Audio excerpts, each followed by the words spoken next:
Good morning, everyone. This is Danny Davis with DMS. The time is now 9:58 as we are slowly clearing the waiting room. As of now, Mr. Harvey, we have yourself present, Mr. Hoyt, Ms. Pierce, Ms. Tyner Wilson, and we are still waiting for a few other committee members to join. Okay, thank you, Danny. We'll give it a couple more minutes and see if we can get the waiting room cleared, and then we'll get started. Of course.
Alrighty, Corey Net as well as Brad Schneider has joined as well, so you do have quorum at the moment.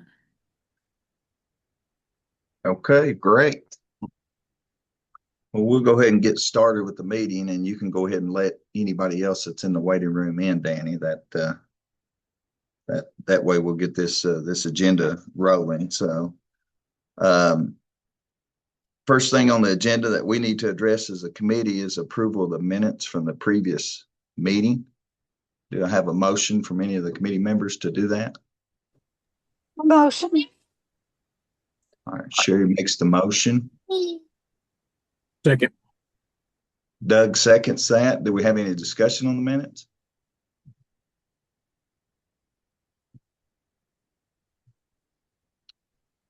I do think that in reviewing the minutes from yesterday, that it listed Brad Snyder as absent. I think we probably need to make sure that that's corrected on the minutes because he was in fact at the meeting from the last meeting. So, Yep, I was there. yes, there's Brad. So I think we need to approve the minutes with the amendment that Brad is noted as being present rather than not present. So Absolutely, that can be fixed. Yes, sir. Okay, good deal, good deal. Does anybody else have anything on the minutes? Okay, all committee members that's in favor, say aye. Aye. Aye. Aye. Aye. Aye. Okay. Any opposed? Okay. Well, let the record show, Danny, that the minutes were approved. And we'll move on to old business. First thing up is general updates of Medicaid initiatives. Do we know who's here from the cabinet that's going to do those updates I'm for here. us? I'm here, Wayne. This is Carmen. Hey, Carmen, good to see you. Hello. You too, sir. Good morning, everyone. Carmen Hancock. I'm the division director here with Medicaid for long-term services and supports. So some general updates for you all today. We do have quite a lot going on. Obviously, on a grander scale, we're working through House Resolution 1, HR 1 requirements. Just developing, communications and ensuring that that everyone has information as we go into this into the new year, where we're going to see those revalidation, check on eligibility, the work requirements. I'm sharing that with you all here just for your knowledge, but those work requirements, those additional eligibility checks generally do not apply to the group of people that we serve and support here with the IDD TAC. So that's just really information only. We're also working through a series of federal final rules that require us to do multiple different things. We've already done gap analysis of our current process. And identified areas that we need to, to beef up, to correct, to improve. Some of those things are going to be like updating our grievances and appeals processes and communications. We're working on regulatory updates with those, as well as just new FAQs and that sort of thing. So we're in a good spot with it. It's just more of updates, again, to communications, language, that kind of thing. We have been required to develop and release a series of dashboards.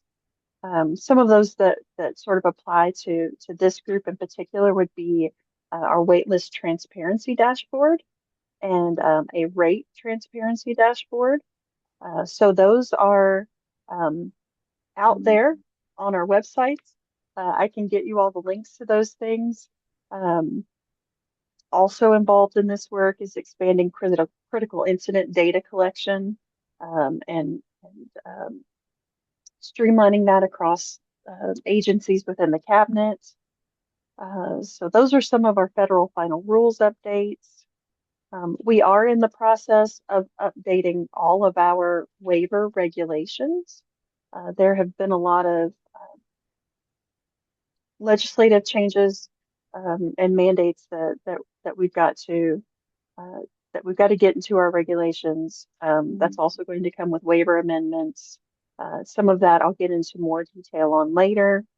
And then the final thing I wanted to touch on, this is just sort of an ongoing project, is that PDS sister agency realignment, where we've gone through and brought the PDS service delivery option back under the operating agency for each waiver. So all of the PDS service delivery used to fall under Dale. Just a reminder that we are transitioning all of that back to the operating agencies over the course of this year. So want to keep that on the forefront for everyone.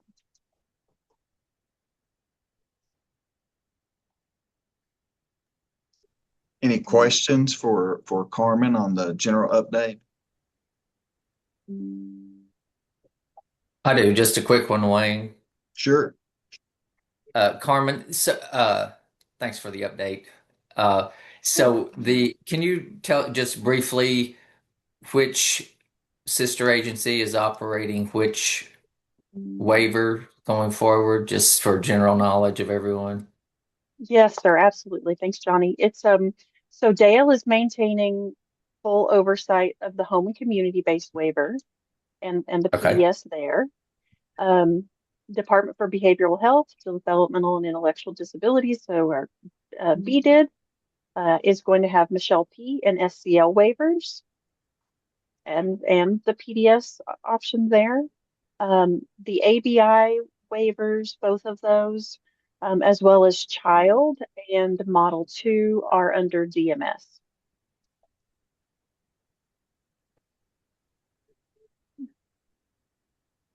Thank you. Yes, sir. I have a question, Carmen. Good Yes, to ma'am. see you. You too. Um, the updates to the grievance processes and the critical incident data collection.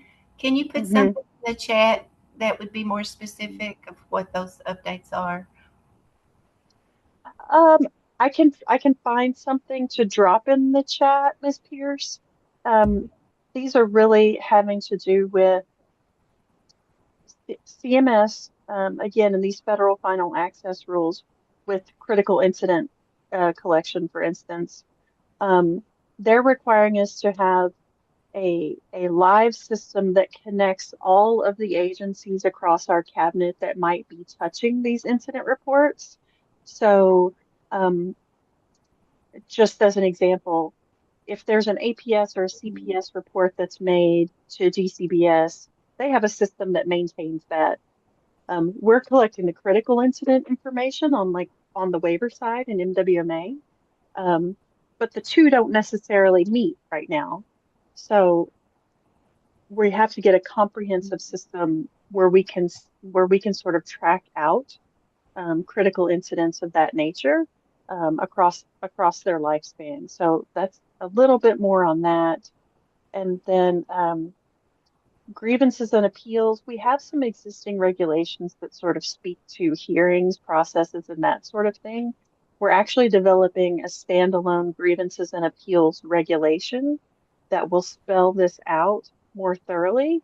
And then again, we have some updates to make to our communications, but I can certainly find the details on those. It might have to be a CFR, like a federal statute that I share, so that you can see it. But yes, we can get that to you. Thank you, Carmen.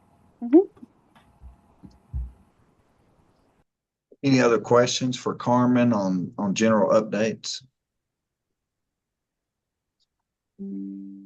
I assume you're going to do the update on the child waiver also, Carmen? Yes, sir. So very excited. The child waiver, we've had 70 unique applicants for the waiver so far.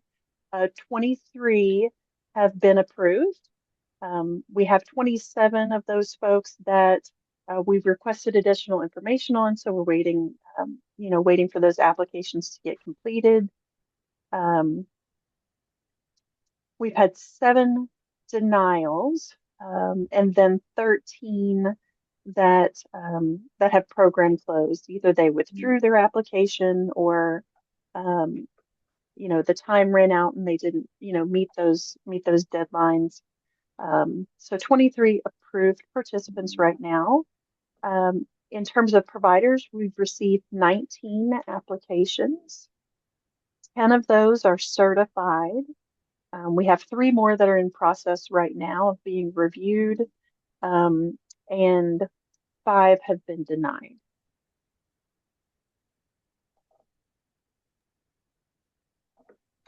Is there any kind of reason or systematic problem that you're seeing with the denials? For the participants or the providers, or both? Both. Both. Okay. Providers is probably easier to speak to.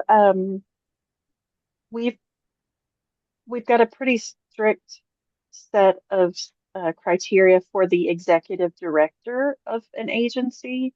And if we can't make sure that the person who's going to be leading the charge there, if their executive director doesn't meet those qualifications, that's been the primary reason for providers being denied. The second would be that we've got providers out there who've just been unable to sort of get together policies and procedures that meet the standards that we're looking for.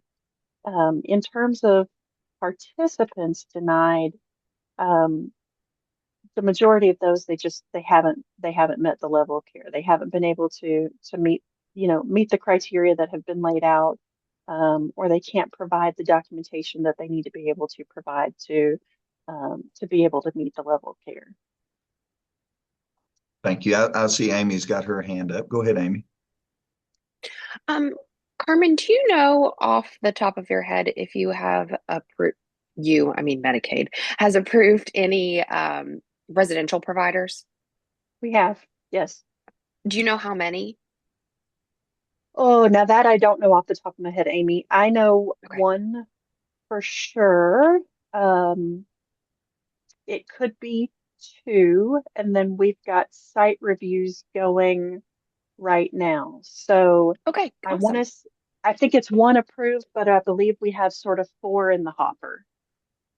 Oh, that's really exciting news. But Thank you. it's very exciting. Any other Carmen? questions?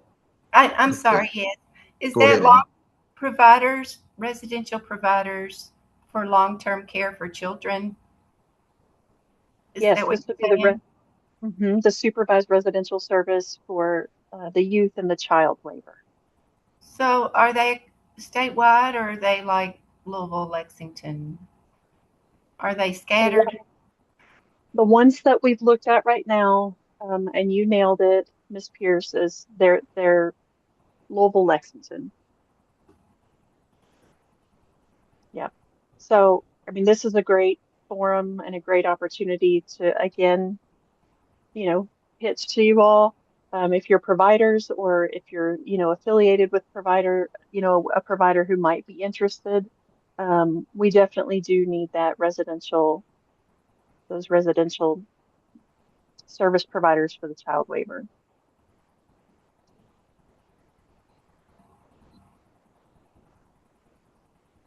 Any other questions for Carmen on the child waiver enrollment process? Oh, Wayne, this is Melanie Tyner Go ahead, Wilson. Mel. I still can't find how to raise my hand, so I so apologize. Is there a licensure requirement for these kind of providers, like nursing or physician or LCSW or something like that?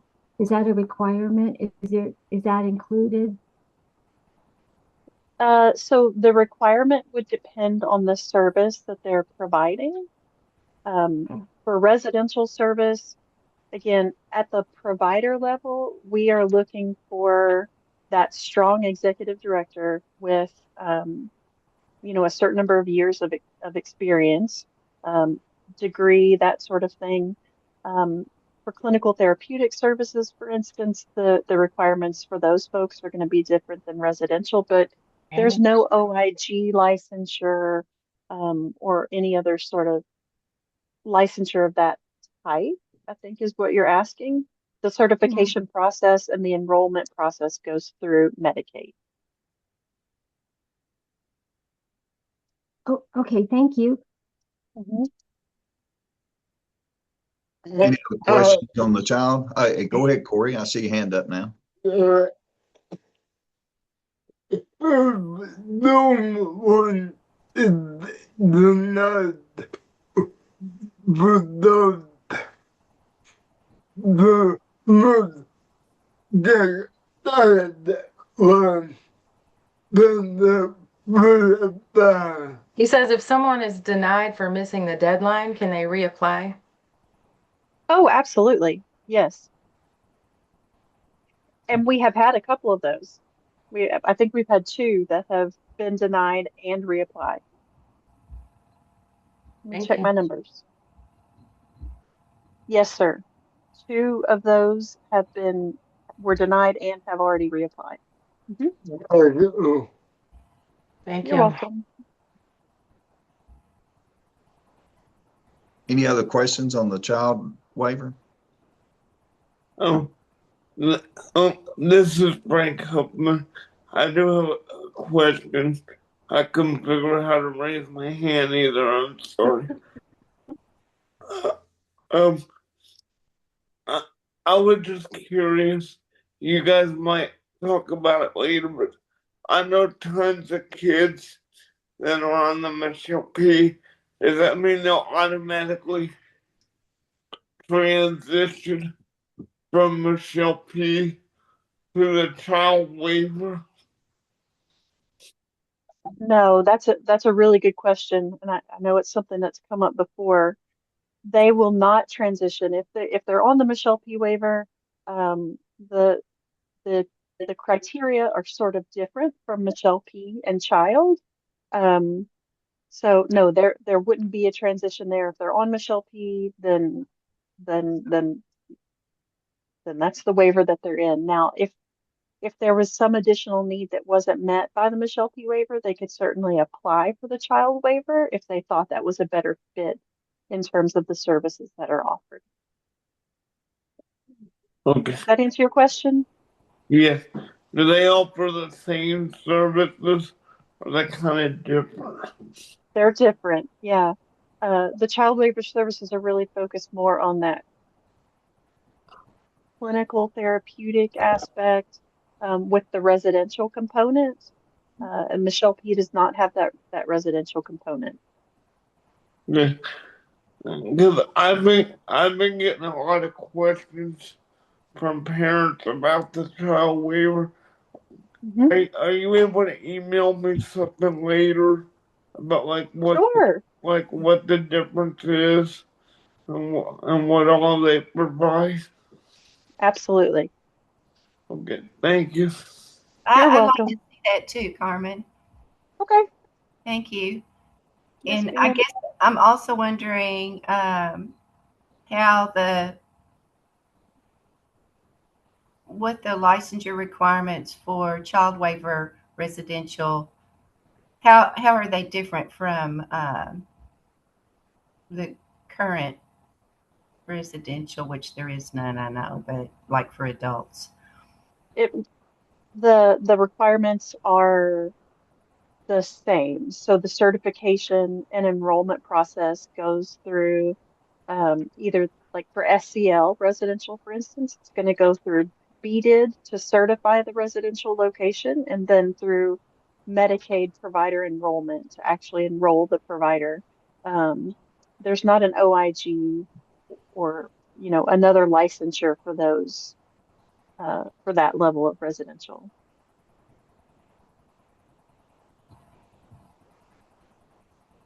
I think I'm not asking my question right. I just kind of want to know, how do I say this?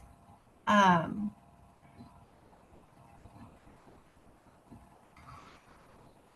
so the people on the child waiver obviously have special need more intensive care, and I guess I'm wondering, what are the regulations out on that yet? Maybe that's an easier way to go about it. So the regulations are obviously the waiver is approved. It was approved last year. Um, the regulations are still working their way through the review committees. So we've made it through the Administrative Regulation Review Committee, and I believe it's going to the Health and Welfare Committee next for review. So, um, so they're not officially out.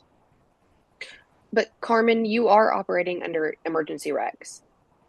We're So, operating under, well, we have the approved waiver application, yes. and there are e-regs out there too for the child waiver. Well, we did our public comment period. Amy, I'm sorry, you just stumped me. No, there are emergency regs for the child waiver. So that means there are regulations out there currently governing the program. It's That can just, look at. yes, that people can look at. It's just usually the cabinet uses emergency regs while the real regs Are waiting to get approved. are going through the approval process, just so that there is a governing regulation. And those are out there. In Anjanette, you can also go on the LRC website and review the regs that are currently out for approval. They're there. They're going through the markup. It's just a normal process. It just takes time. But you'll see that there are emergency regs too, and they're all out there, and all the provider requirements and the requirements of each service and the background checks and the review requirements. It's all in the reg and in the approved waiver. So it's all there. Thank you, Amy. Thank you, Amy. We spent more time than I thought we would on the child waiver. Just a quick reference too for people that are having trouble finding the raise your hand button or whatever. All you have to do is scroll your mouse across your screen there, and it should bring up some icons along the bottom of your screen. And your hand raising icon is going to be under the react button.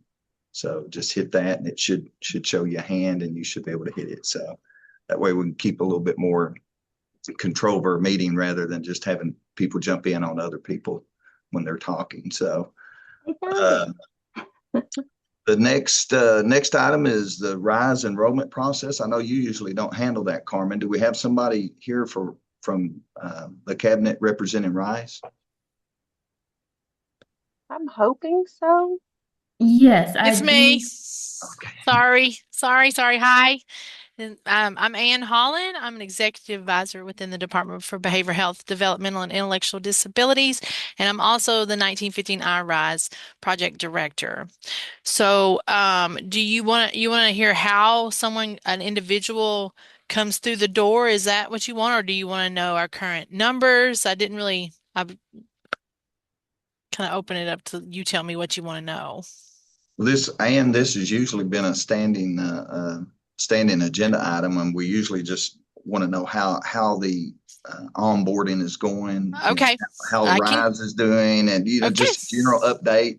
I can do that. Okay. This is my first time to the IDD TAC in this role. So, so right now, currently we have 231 individuals that are enrolled. And what that means is they're in process potentially with getting their assessment done, maybe selecting their case manager, or also working on their person-centered service planning process. Of those 231, 125 have current active person-centered service plans. So they are getting services. And out of all of those, 2 were not enrolled. On our provider side, and I'm always looking for providers. We have 18 that are in the certification process, just like with your HCB 1915Cs.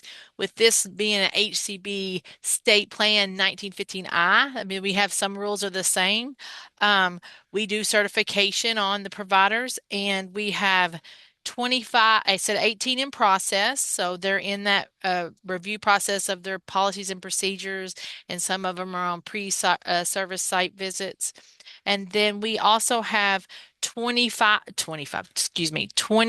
providers who are certified, and 20 of those providers are Medicaid enrolled.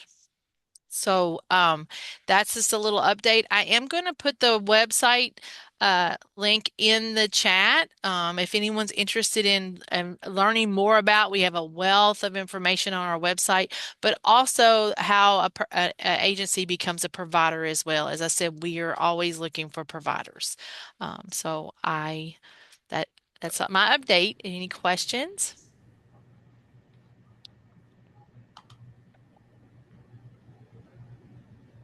Well, thank you for allowing me to come and speak today. Oh, wait, Barbara Lewis has a question. I just saw your hand come up.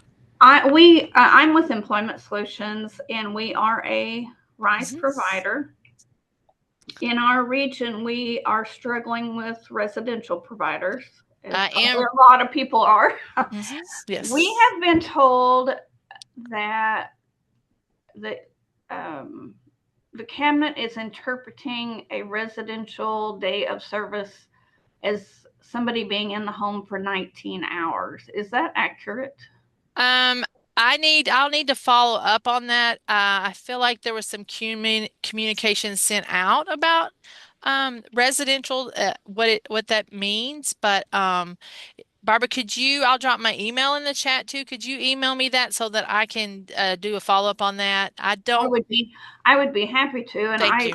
I don't think that's per regulations. I think that's what somebody says they're interpreting, but I think that might be preventing people from being residential providers. I feel like the DMS issued a letter, but and we would have sent it out.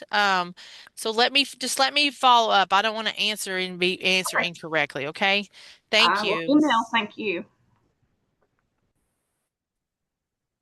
Any other questions for Ann? Ann, I did want to ask, has the RISE waiver, is it operational in all the regions in the state now, or is it just certain regions? Okay, it's not a waiver. It is a state plan amendment. That is one of my goals in life. I think I'm gonna have a T-shirt that says 1959 is not a waiver, but we are a home and community-based program. No, we are currently open in the Pennyroyal area, 7 counties, New Vista, Pathways, Kentucky River, and our most recent ad has been Adonta regions. So it doesn't necessarily mean the community mental health center in that region is on board, but we have providers in those regions. So we're open in 6 of our regions. Good deal. And I'm sorry for calling it a waiver. It's okay. It's okay. It's okay. Any other questions for Ann? Thank you. Thank you, Ann. Okay, update regarding the 1915C waiver wait list.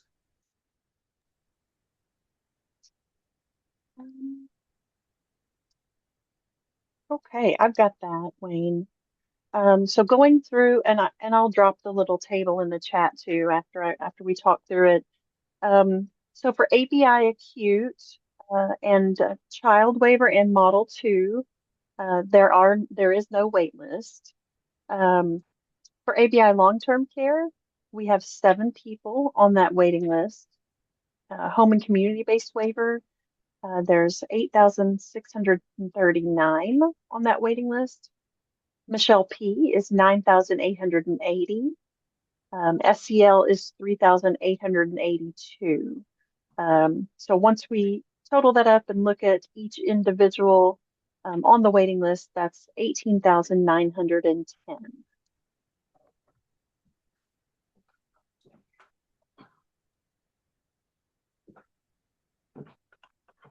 Barbara, do you have a question, or is your hand still up from the previous question you asked? Okay, thank you. Sorry about that. It's fine. We have a lot of problems with raising hands during this meeting. Any questions for Carmen on the wait list numbers?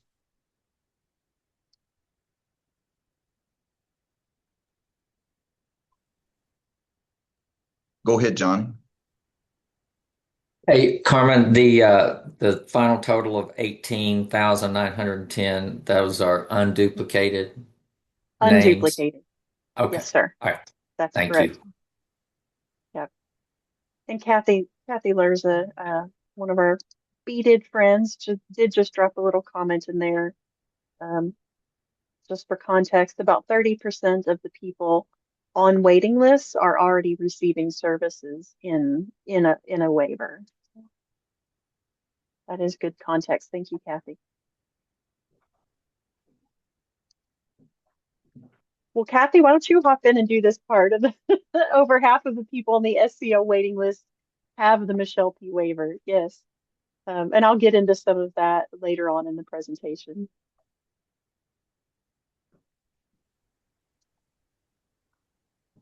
Okay, are you going to do the PDS update, Carmen, or is somebody else going to do that? I think that's me, Marnie Mountjoy with the Department for Aging, Independent Living. I thought I seen your name the call, and you usually do that. So go ahead, Yes, Mark. sir. So I'm sure we will transition at some point. So, like Carmen said, the oversight is going to go to the operating agency. But for now, I will report that there are 66 certified PDS case management agencies in the Commonwealth, and we have 10 more that are in process for being certified for PDS. So we are working collaboratively with our sister agencies to make sure we educate on how that certification process works and the expectations for PDS, and prepare for full transition of that oversight on January 1st. Anybody have any questions for Marnie? I did want to, may I just add here, Wayne, as part of that process, and I probably should have mentioned it at the beginning as I talked about the PDS sister agency alignment. We have worked for, I'm going to say years on reviewing, revamping, cleaning up, modernizing the PDS standard operating procedures. And we put out a call to PDS providers statewide a month or so ago. We are actually hosting in-person PDS SOP training tomorrow here in Frankfurt. We've got folks coming from around the state to attend that training and get a look at the newly revised and released SOPs.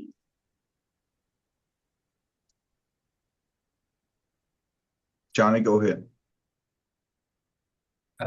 Thanks, Wayne. Carmen, I know if it's still pending, can't say a lot about it, but the RFP for the state, a single MFA, I guess, or FMA, financial management, yes. Is that has that closed and applications are being reviewed, or is it still active, or can you say anything about it? We did receive a couple of protest letters. So the cabinet has responded to those. Because of those letters, we have to then adhere to certain timeframes for when we can sort of go back live again. So we are at a standstill right now. Understood. Okay. Thank you for the update. Yes, sir. Any other questions for Carmen on that topic?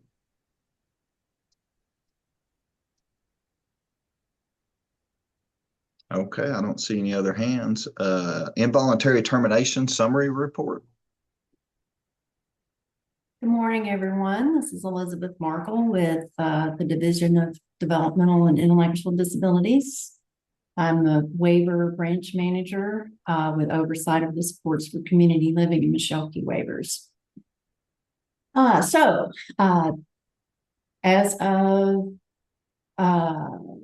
7/31/2026, the total number of involuntary terminations in the last year is 70.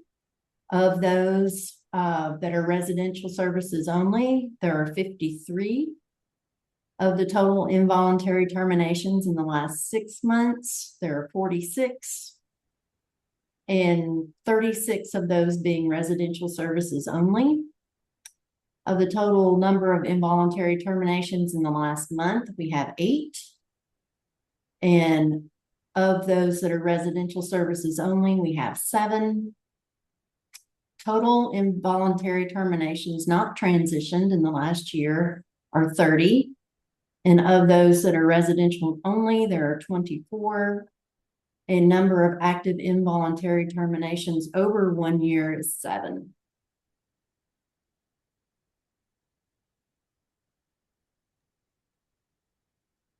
Okay, does anybody have any questions over the numbers that Elizabeth just gave us? Go ahead, Corey.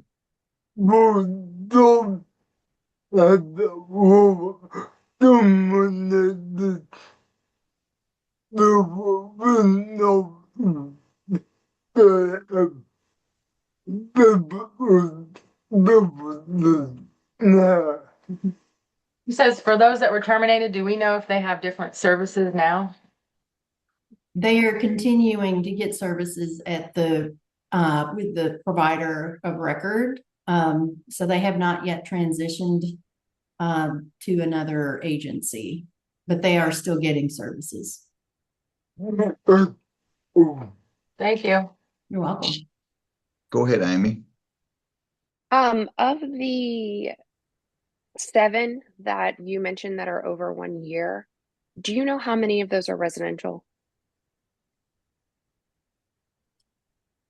I want to say 6, but I would need to go back and pull the services down. I think there's a day training that's in there. I think an estimate's fine. I was just curious. Thank you. I appreciate it. You're welcome. Any other questions for Elizabeth? Thank you, Elizabeth. You're welcome. Next is the progress reports on work related to processes with regard to involuntary termination of service.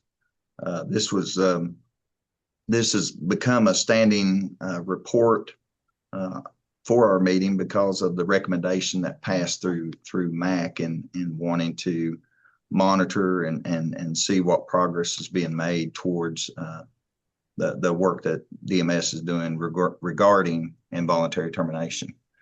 Carmen, are you the one reporting on that? I am, Wayne, and is it possible for me to share my screen?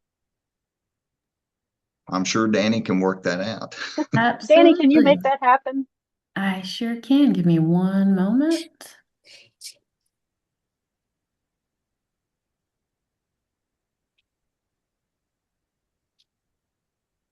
All right. Give that a try. Okay, how about that? Are you all able to see that? Yes. Okay, fantastic. So involuntary termination process improvements. These are some high level things that we're doing.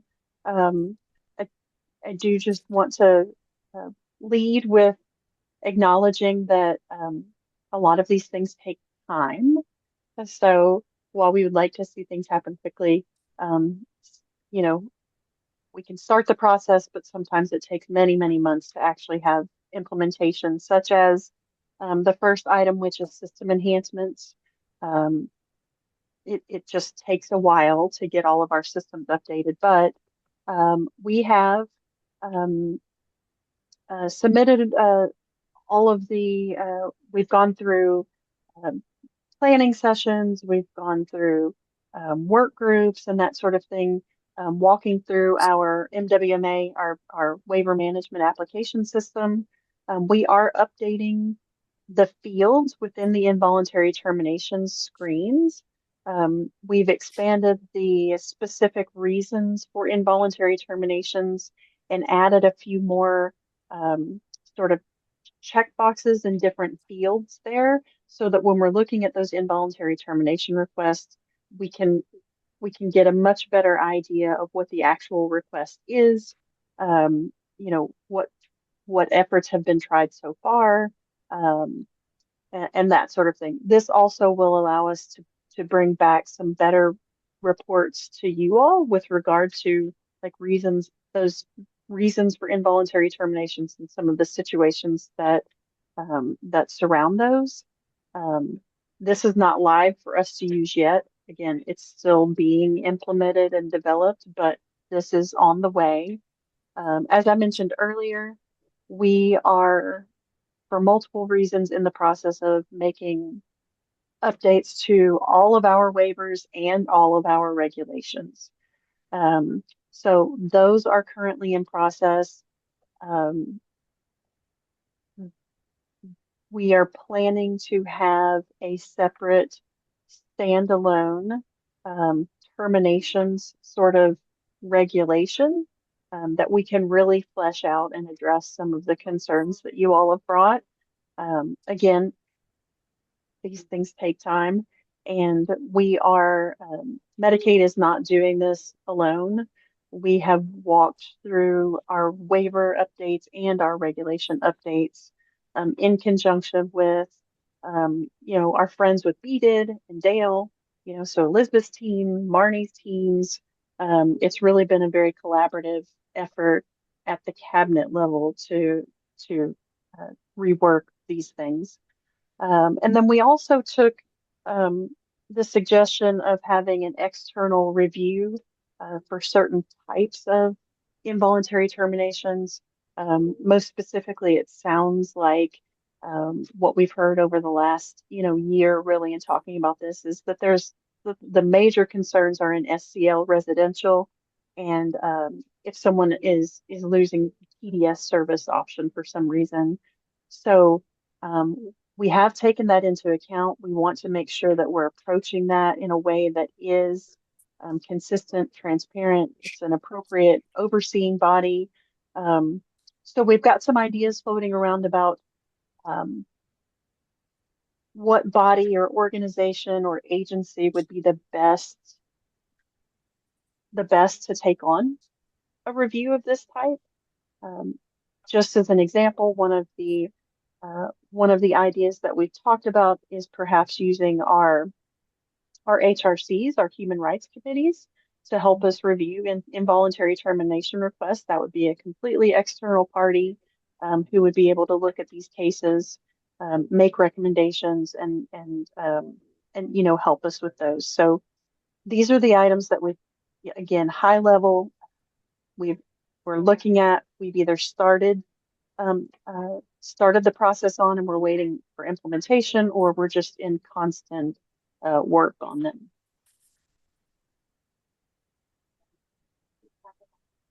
Okay, does anybody have any questions for Carmen on the update that she's given?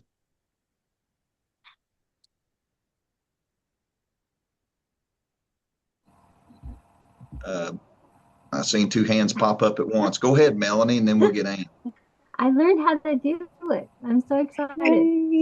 And I just want to say thank you for incorporating the Human Rights Commission. I don't know if you're doing it I served on the one in Fayette County for, 12 years. And I know that there's a state level, and then there also are human rights commissions throughout the state, but don't have the ability to, they don't have attorneys on their team that they can, process something. So what is the plan? Are you going to stick with main groups like in Louisville and Lexington and state to be the human rights commissions that would have involvement with all this?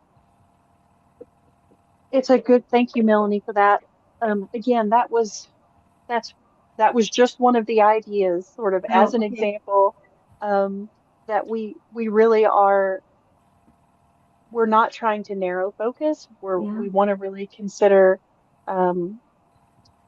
these types of bodies, what they're already doing, and if they can fit into some of our processes. Again, and the ask was for some sort of an external party. So we really do want to be broad in what we're considering. So that was just one of the things, again, as an example. But I'm glad to hear your feedback. I think it would be a great use of those folks, but we haven't approached them yet. It's just something that we've been talking about. So there's nothing in stone or anything like that. Okay, thank you. Yes, ma'am. Go ahead, Ann. Then we'll get you, Amy. Thank you, Wayne. I just think it would be helpful, Carmen, if you included participants' input in your development process instead of just providers.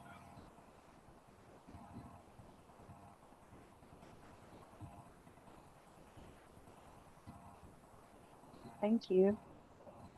You're welcome. Go ahead, Amy. A couple things. Number one, to address Mrs. Pierce's concerns. Anything the cabinet does would be subject to public comment, where anyone who wanted to make comment and submit comment would have the ability to do so. Anytime they make a regulatory change or any sort of significant change to a process, they would be required to update the reg, which would then go through public comment. Also likely be required to update, especially if we're talking about involuntary terminations, to update the waivers themselves, which would also require a separate public comment. So I think that there will be multiple opportunities for public comment and feedback throughout the process on multiple layers. First with the waivers themselves, second with the resulting regulations, and then two, to address Melanie's comments about the Human Rights Commission. Melanie, the waivers themselves have human rights committees, which are not the Human Rights Commission. Those are two separate bodies. And I think and I wouldn't want to speak on behalf of Carmen, but I think what Carmen was referring to is using the human rights committees that exist within the waivers, not the human rights commissions, which are, again, separate bodies and entities. No, and thank you for giving me that update. I do think that there is value added. We're having the internal group, but I also just having served and seen the need to have an external group involved in as well. I would encourage there to be inclusion of the human rights commissions throughout the state, because there's all kinds of issues that I think would be very reasonable for that group to have input on. But thank you. Any other questions for Carmen on the progress report? I have a question. Go ahead. Carmen, Amy, thank you for your comment. I appreciate it. And I understand about public comment, but I would just like to reiterate that I think it's more effective to have participants on the ground floor in development, just as providers are. So this is my opinion. Anybody else have any other questions or concerns or anything they want to share with Carmen on that issue? Cynthia, I appreciate your comment in the chat. Thank you for speaking up.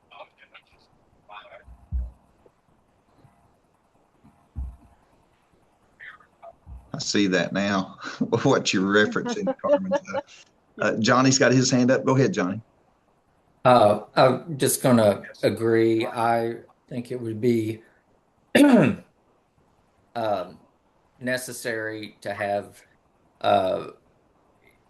people being served and people's disabilities at the table while this discussion is happening, even prior to any proposed regs or anything like that going forward.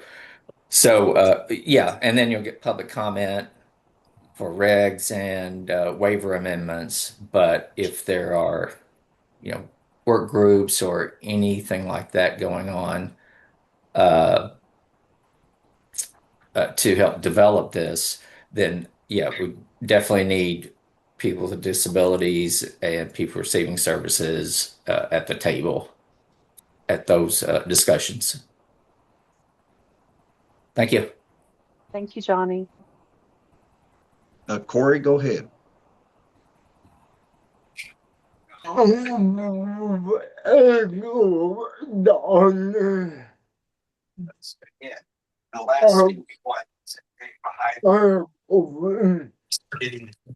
he says I will echo Johnny.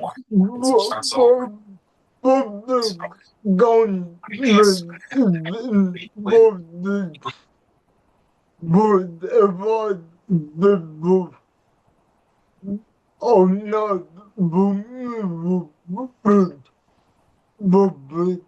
government Says public comment is important, but a lot of people are not familiar with public comment.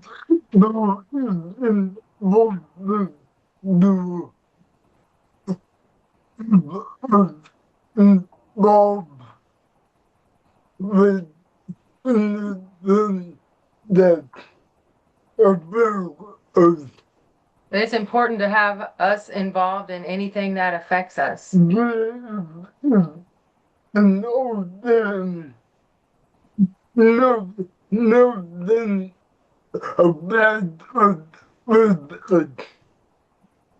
He says there's an old saying, nothing about us without us. us. Yeah. You're spot on, Corey. Yes, sir. Thank you. Any other questions for Carmen on the progress report? I think as we go through the process, at some point, even providers are going to have to be at the table too. I think all the players that are involved are going to have to be at the table before we start rolling out final ideas and so forth. But they're early on people. We need to give them a chance to start building some momentum and everything, and bringing people to the table. So good update, Carmen. I'm just glad to hear that work's being done, and we're finally working on this very, very important issue. Anybody else have any other questions before we move on? Okay. Next, we have a presentation that is going to be done by the Division of Program Integrity with DMS. It's on provider revalidation program. They asked for some time to go over that real quickly. I think it's a great way to access and get the word out in regards to the new revalidation program that's going on. Do we know who's doing that presentation, Danny? So my apologies, but the individual who would be doing that presentation is on a call with CMS, and they have actually requested that we move this to the next IDD TAC meeting, if that is okay. Well, I guess we're at their beck and call, and if they're not available, we'll have to put it off till the next meeting. Presentation of the adult foster care program, the family home provider certification process to ensure safety. This was something that we pushed from the last meeting to this meeting. Do we know who's doing that, Danny? I'll be doing that. Danny, can I share my screen? Absolutely. Let me give you. All right, you should be good to go now if you would like to give that a try.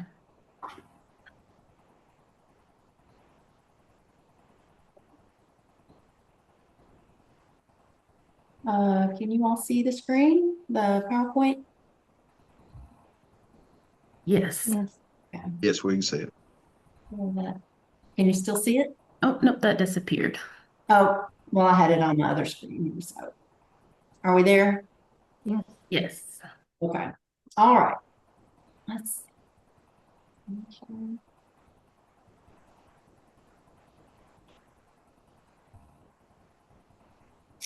I'm not sure why we're not doing what I'd like it to be doing.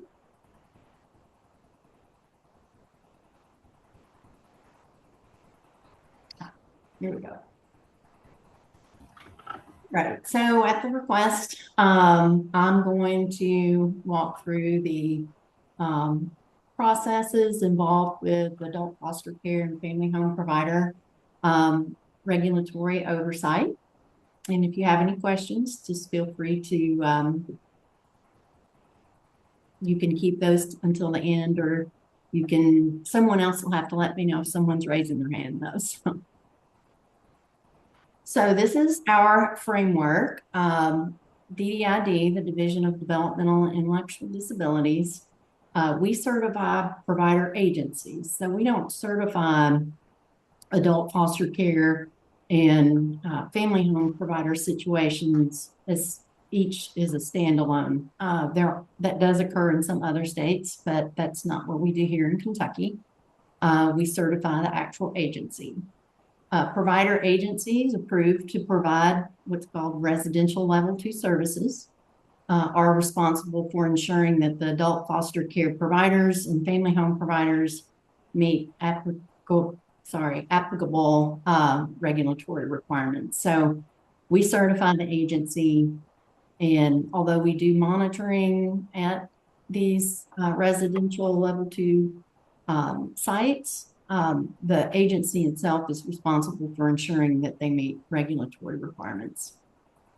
And as I mentioned, we provide ongoing oversight through our certification reviews, our technical assistance quality administrators, which I refer to sometimes as our field staff, and through home visits. So just a very nutshell version of the provider agency certification so that you know that kind of what goes on there. When an individual or organization thinks that they want to become a certified provider through DDID, they will submit a provider packet to our provider development team. This includes an application identifying the services that they hope to provide. So that can be any array of services that are provided through the SCL or Michelle P. waivers. Prospective providers participate in provider orientation. It's referenced as new provider orientation with our provider development team, and that is generally via Zoom. Agencies submit required documentation, including policies and procedures. And you've heard Carmen reference policies and procedures for child waiver, and then IRISE as well, and as do we. Provider development specialist reviews all the submitted documentation, works with the agency to ensure everything gets up and going with their policies and procedures. And then when the certification requirements are met, the agency is certified to provide the approved waiver services. This talks a little bit about the residential service readiness. This is not fully inclusive, but this hits many of the highlights that we would be looking for when a residential service is being certified. The visit that we make verifies that requirements such as people have private sleeping and living unit. The residence is physically accessible, hitting on the Americans for Disabilities compliance. 2 or more fire extinguishers are present, located in strategic locations. We would look at medication administration records, making sure that they are current and reflect what has been directed by their physician. And the residence is clean and well maintained, sanitary conditions, so that we are noting that it's a comfortable environment for the individual. Any identified concerns are addressed by DDID staff while at the residence, and the review supports the health, safety, and welfare of those receiving services at that residential site.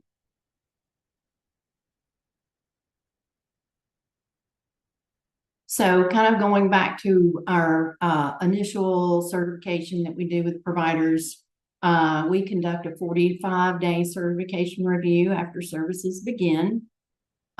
We do a 6-month certification review to evaluate continued compliance.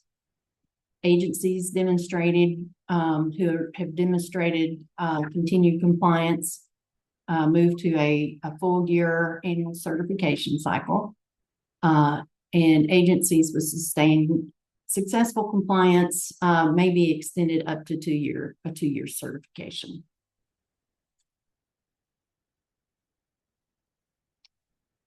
So residential level 2 provider agency responsibilities. As I mentioned, we do not individually certify any of the residential services, either residential level 1, which are staff residences, or the level 2. the provider agency is responsible for ensuring applicable training, personnel, and residential site requirements. This lists the personnel and training requirements of agency staff. Here you see these are required prior to hire. The nurse aide, AOC, caregiver misconduct.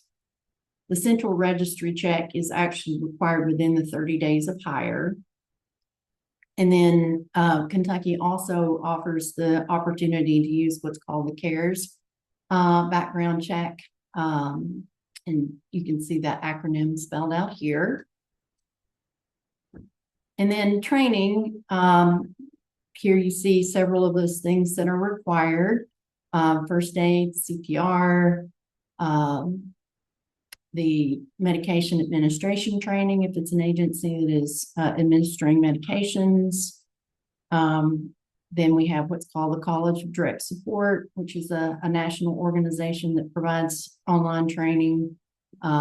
Agencies are required to have their staff go through the phase 1 and 2, and then each staff member is to have what's called individualized instruction prior to working with the person independently.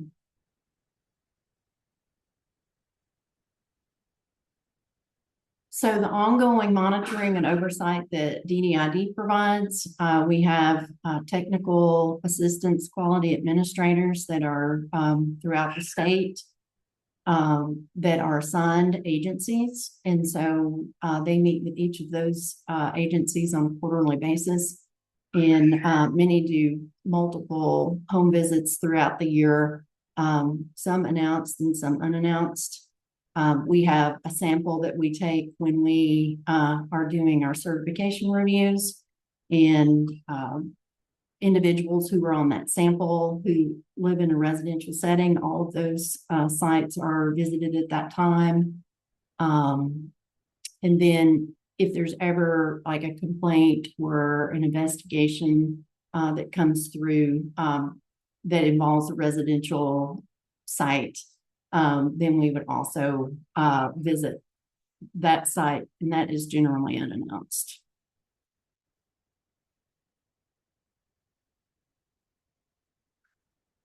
And it appears that I am at the conclusion of my presentation. Thank you, Elizabeth, for that quick overview. Anne, you've got your hand up. Go ahead and ask your question. Yes, thank you, Wayne. I was surprised. I didn't know foster care and FHPs were level 2. I thought they were level 1. So, No. But they are level 2. Yes. So that means they can have as many as 8 people?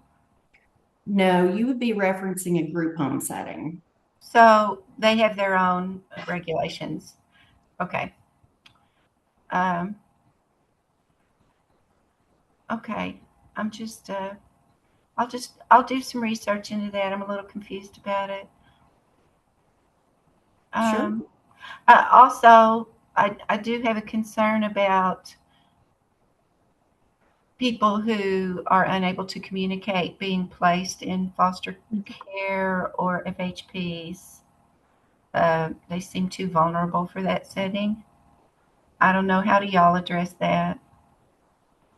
Well, and I would say that we address it through our ongoing monitoring systems that we have.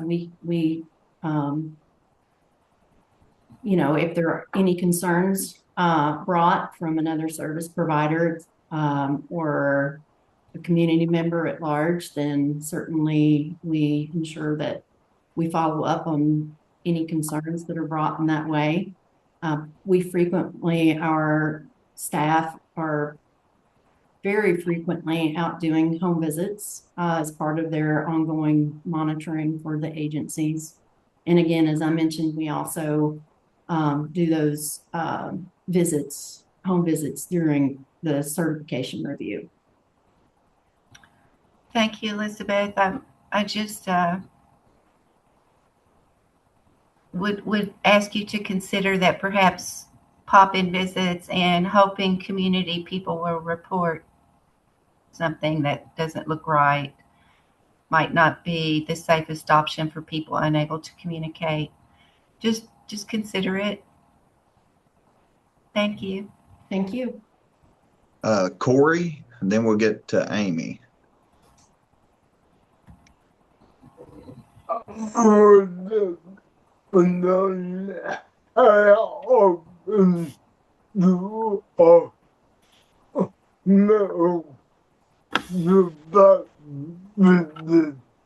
I was just wondering, how often do you all make surprise visits?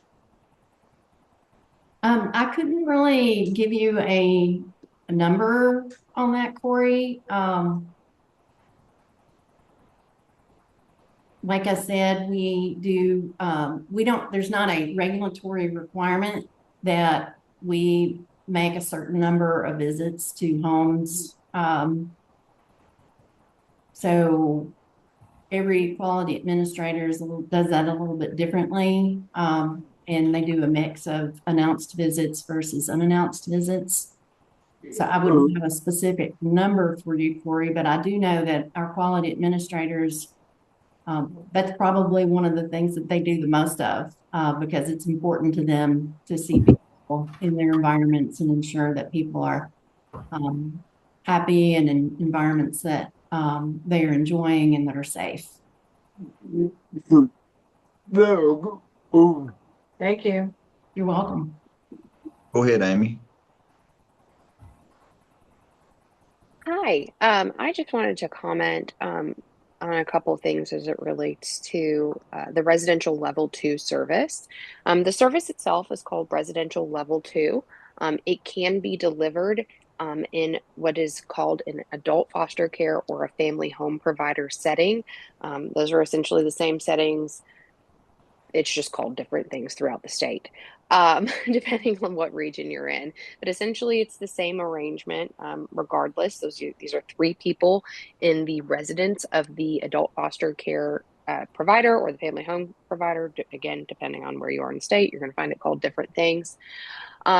So the regulations are in 907 KAR 12010. You're going to scroll down to services and find residential level 2 service. I think what's important about all of this is that individuals aren't placed in the residential level 2 home. They work with their person-centered team. They have freedom of choice, and they select the residential option that is best suited for their needs. So no one is being placed in these settings without their agreement, the team's agreement, etc. So, I think there are a lot of individual people who work very hard to help the individual choose the setting that is most appropriate for them. And to remove that freedom of choice and to remove the option for the individual to choose that setting would violate a lot of rules, federal rules, state rules, civil rights rules, etc. Additionally, I just wanted to add on to what Ms. Markle was saying about the surprise visits. The case managers are required to visit the home not less than every other month. There are other service providers who would frequently come in and out of the home depending on what services that individual receives, including behaviorists, community access, things like that. Also, everyone on a person-centered team is a mandatory reporter. So if anyone gets word that something is happening, they would be required to report that, file an incident report. Yeah, that's it. Thanks, Wayne. You're welcome. Anybody else have any other questions for Elizabeth? Melanie, you were the one that asked for this to be presented. Do you have any questions specifically, or did she pretty much answer the questions that you had? Yes, thank you. I'm just trying to absorb all of it. So I struggle with it just from the perspective of if an individual does not have the capacity to speak, and how do we navigate that? So and that's from just a personal, that's been my life for 30 plus years. So just making sure that we've got a way for all individuals to be safe. Okay. Any other questions for Elizabeth before we move on? Okay. Hey, there's a question in the chat. Oh, it looks like someone answered it. Home visits required every 3 months.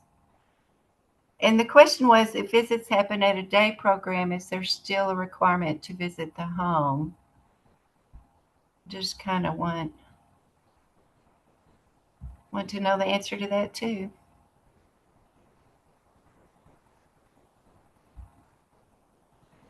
Is that up to the discretion of the QA? I'm sorry, I'm looking at the chat and Cynthia Coombs, I believe, answered the question. If visits happen at a day program, is there still a requirement to visit the home? And then case managers are required to be in the home to do their monitoring every 3 months. So there is someone in their home outside of DDID. That's part of the case manager's responsibility as well, monitoring. See, So Frank. and I'll hop in. I can hop in here. And it looks like Elise, I hope I'm saying that right. So yes, there is a face-to-face that's required at a minimum every other month. This is where that telehealth piece comes in. So it is possible to do telehealth visits like every other month, but there is a face-to-face that's required. It does not necessarily have to be at the home every other month. However, a home visit is required. A face-to-face visit to the home is required quarterly at a minimum. Does that help?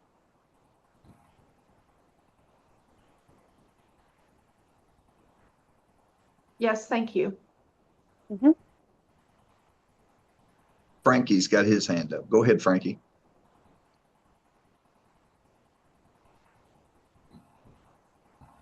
So I just wanted to ask a few minutes ago. I was able to hear the meeting, but I had to walk away for a second and deal with something. Oh, I just wanted to ask what Corey was asking about the surprise visits. Would you guys talking about like in group home settings? I'm sorry, I didn't catch the last part. Oh, what Corey was asking about a few minutes ago.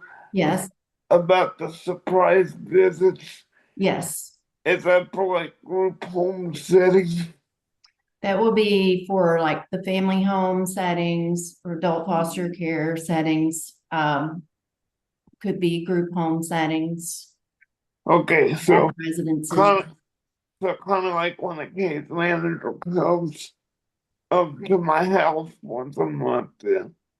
Something like that, yes. Okay, and then I have one suggestion. I don't know if we're allowed to make suggestions. I went to several day programs in the past, and a lot of them wasn't very nice people that worked there.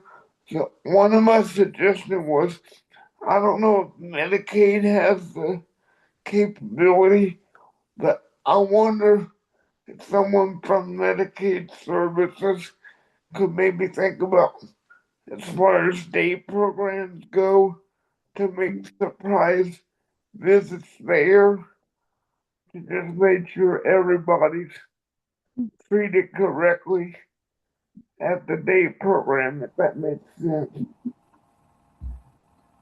It does, and thank you. Okay. I just thought of that when he asked that a minute ago. Ann, is this a new question? I just want to say thank you to Frankie, and I totally wholeheartedly agree with Frankie. Anybody else have any other questions before we move on? Okay. Discussion of the, thank you, Elizabeth. I need to say that before I move on. You've had the pleasure of speaking a lot this meeting. So, discussion of the House Bill 2 requirement around new requirements regarding reevaluation of waiting list and fraud. Carmen, are you speaking to this? Yes, Wayne, and I would like to share my screen if possible.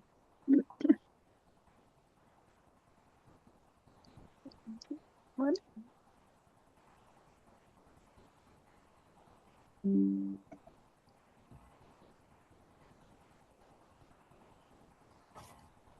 Let me get my screens in the right place. There we go. Hey, just real quickly, anybody that is not speaking, please mute your computer, because I get a little bit of feedback whenever there's 4 or 5 people that's unmuted. So please mute your computer whenever you're not speaking. Thank you. And I know we have a full agenda, so I'm gonna try to move quickly through this, but I did want to bring some of the new legislative requirements, particularly that were passed in House Bill 2 this session. I wanted to bring those to your attention. There are going to be some fairly significant impacts.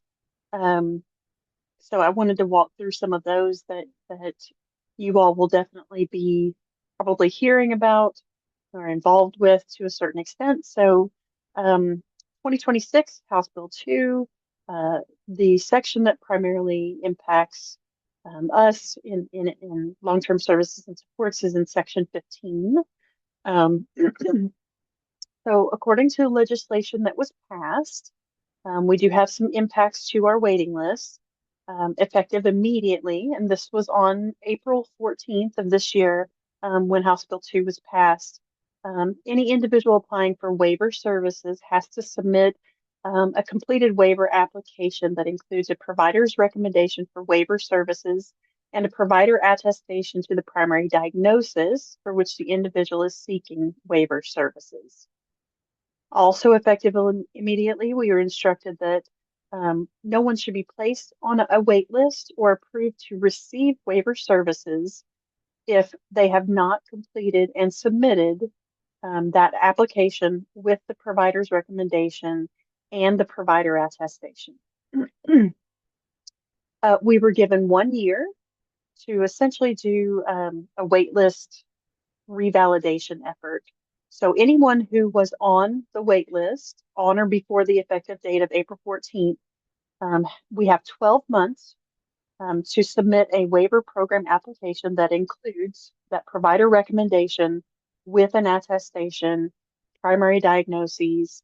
And we were also instructed that if we do not receive the full application with provider attestation and recommendation for services, that any individual who was on a waiting list on or before that date, if we do not get that documentation back, they shall be removed from the waiting list.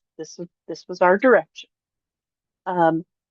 Further clarification provided was that the interpretation of an acceptable provider has changed.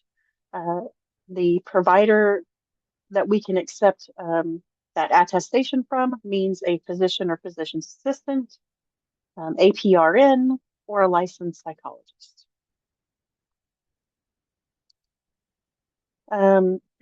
Also, in terms of waiting lists from House Bill 2, we were instructed to reserve capacity in each waiver program to ensure the availability of waiver slots for individuals determined to have an emergency need status.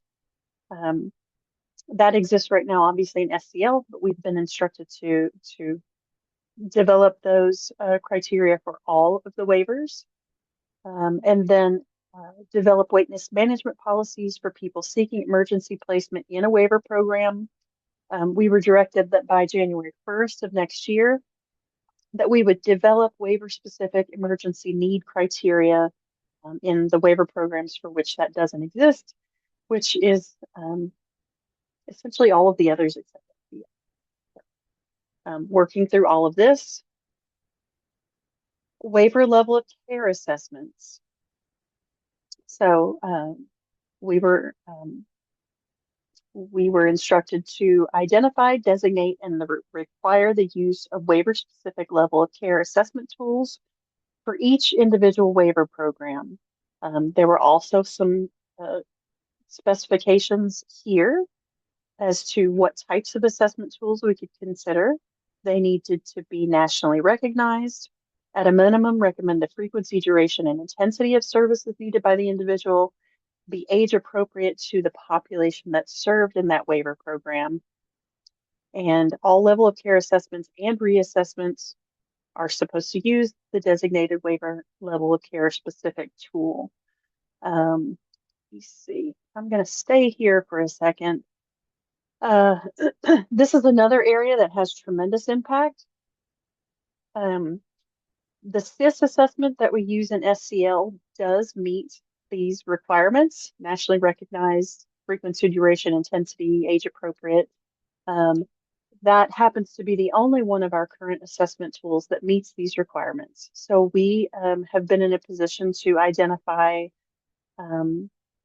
new level of care assessment tools essentially for all 7 waivers. Just for knowledge, there are very few tools that meet all of these requirements. So, so this has been quite an undertaking to identify an appropriate tool that meets all of these requirements for each individual waiver, not only for the target population, like, you know, IDD brain injury, but also to be age appropriate, which adds another layer to identifying these tools. So this is another item that has really taken a lot of work. Amy mentioned earlier when we were talking about just general changes with regard to like involuntary terminations, for instance. Any changes of this magnitude, so for instance, the level of care assessment tools, the way that we identify populations on a waiting list, the way that we identify emergency criteria, all of these changes require not just, we're not able to just do it, right? These require waiver amendments for all 7 waivers, which require public comment period for all 7 waivers. These require regulatory changes for all 7 regulations that also require public comment period. So, so there's a lot of work that's been happening here at the cabinet in the last few months. I'm going to move on to some of the action items that we've had to take action on immediately. Obviously, that waitlist revalidation. We have been able to narrow the scope on this exercise down to folks who were on the Michelle P. waiver or HCB waiting list as of April 14th. If they wish to remain on the waiting list, we've asked that they submit a completed provider attestation form. That attestation form includes the individual's primary diagnosis, the waiver services that they need, and a signature from an approved provider as detailed in House Bill 2, a physician assistant, APRN, licensed psychologist. So again, we only had a year to complete this revalidation effort. We had to act quickly. 13,127 people were identified as falling into this group of folks who would be impacted. They had letters sent out to them on July 21st, including all of this information.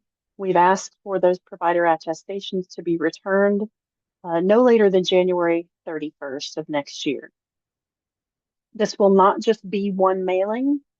We have the initial set of correspondence going out. We have our second correspondence targeted for the middle of September. a third correspondence for the middle of October. Then at the end of January, we're going to do a complete scrub on everything that we've gotten back so far and do one more mail out to anyone who has not responded with the appropriate provider attestation. So questions that we've gotten already: current waiver recipients are not impacted. If you are currently receiving waiver services, this revalidation work has no impact on the current waiver services that you are receiving.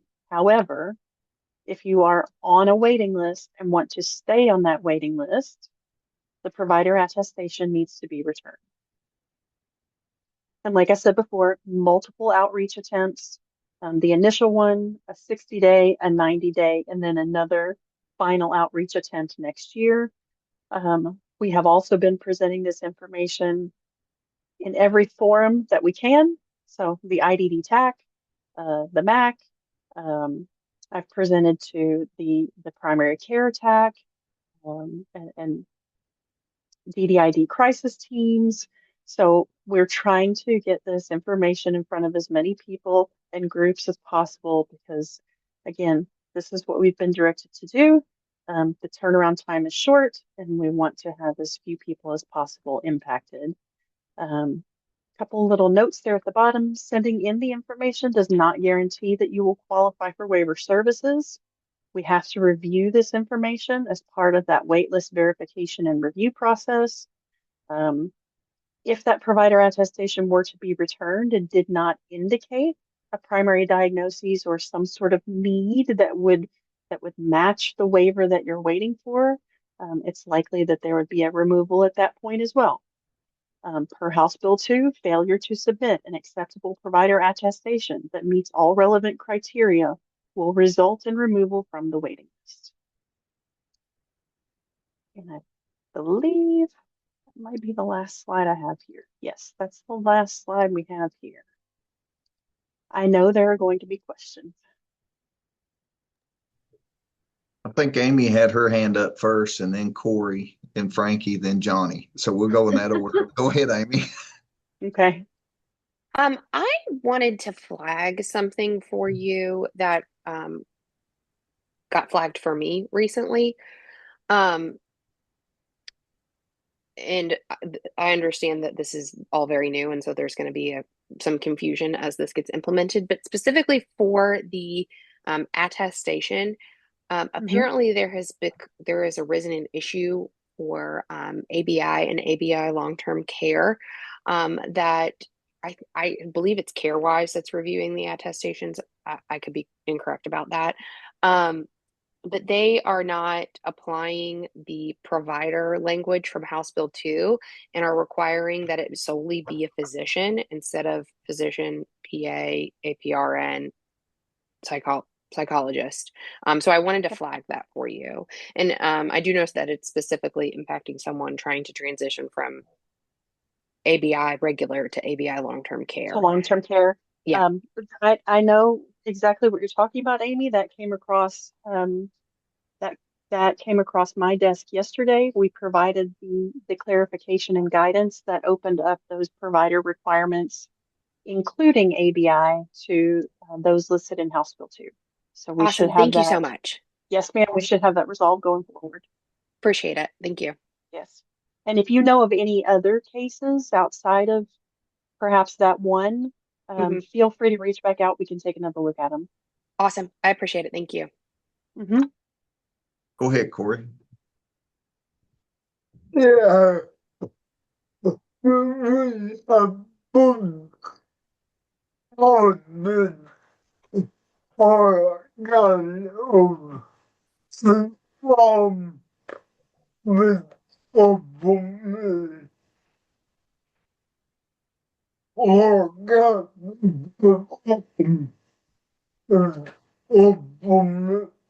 When I first saw this, all kinds of alarm bells went off for me.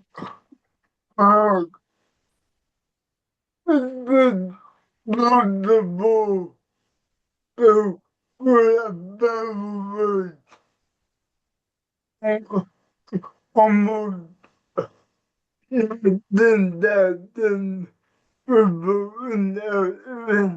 Is it possible to reevaluate almost 19,000 people in a year?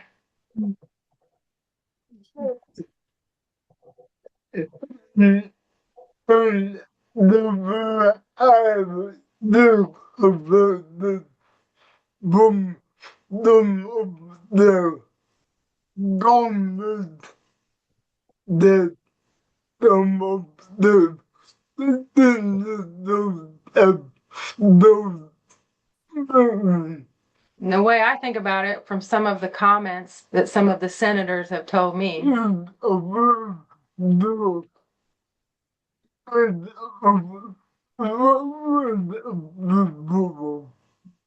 and he says it's a way to get rid of people.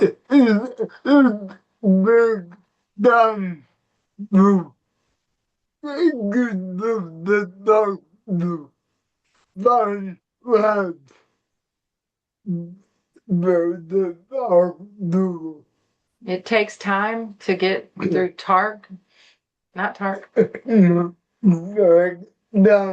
takes time to get to the doctor. Some people, not the best. And some people might not have the best transportation. Yeah, Corey, thank you. Thank you very much for all of that feedback and all of your comments. It certainly is a tremendous undertaking to take on a project of this magnitude with a short turnaround time. We did approach this thoughtfully, which is where we landed with just Michelle P. and HCB. So for those on the SCL waiting list, for instance, we already have on file, we would have captured at their application time, provider documentation that meets the criteria in House Bill 2. So we could eliminate folks on the SCL waiting list. For ABI, to Amy's point that she made earlier, up to this year, we already required a physician's attestation for anyone on an ABI waiting list, so we could eliminate those as well. We were also able to eliminate people who were on both the Michelle P. and the SCL waiting list, because if they're on the SCL waiting list, then we know we have information on file that meets these requirements. So we tried to, again, get to the narrowest scope possible in terms of doing this outreach. So, Corey, I'm also glad that you say that you are in communication with your senators and representatives. That's so valuable. This is legislation that was passed, and we are executing in the best way that we can. One more thing,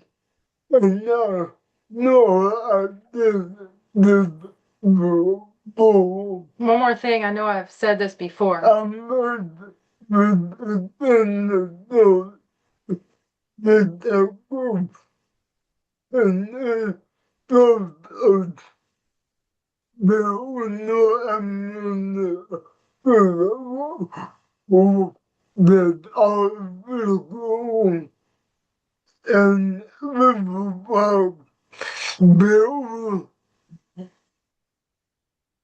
He had a meeting with a senator with a group of other people, and the senator said, "Do you know how many people are on the waiting list that are illegal?"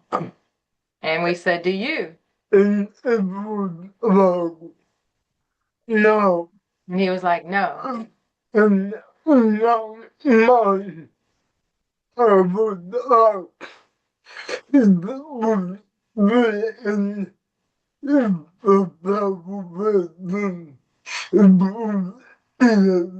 And in my mind, I knew it would be a HIPAA violation if he did.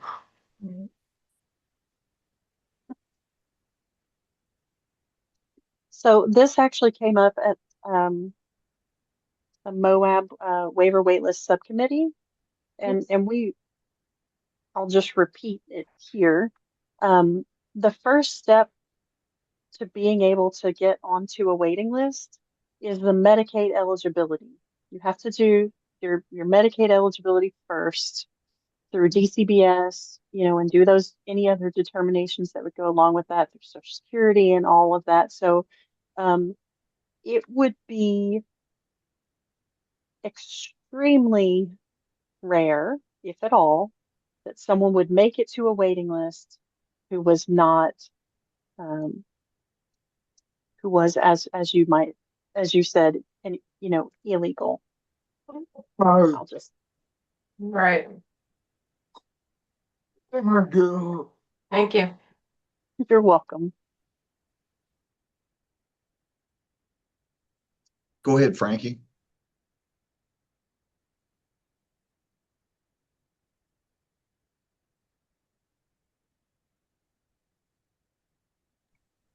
Frankie, you're muted. You need to unmute, please.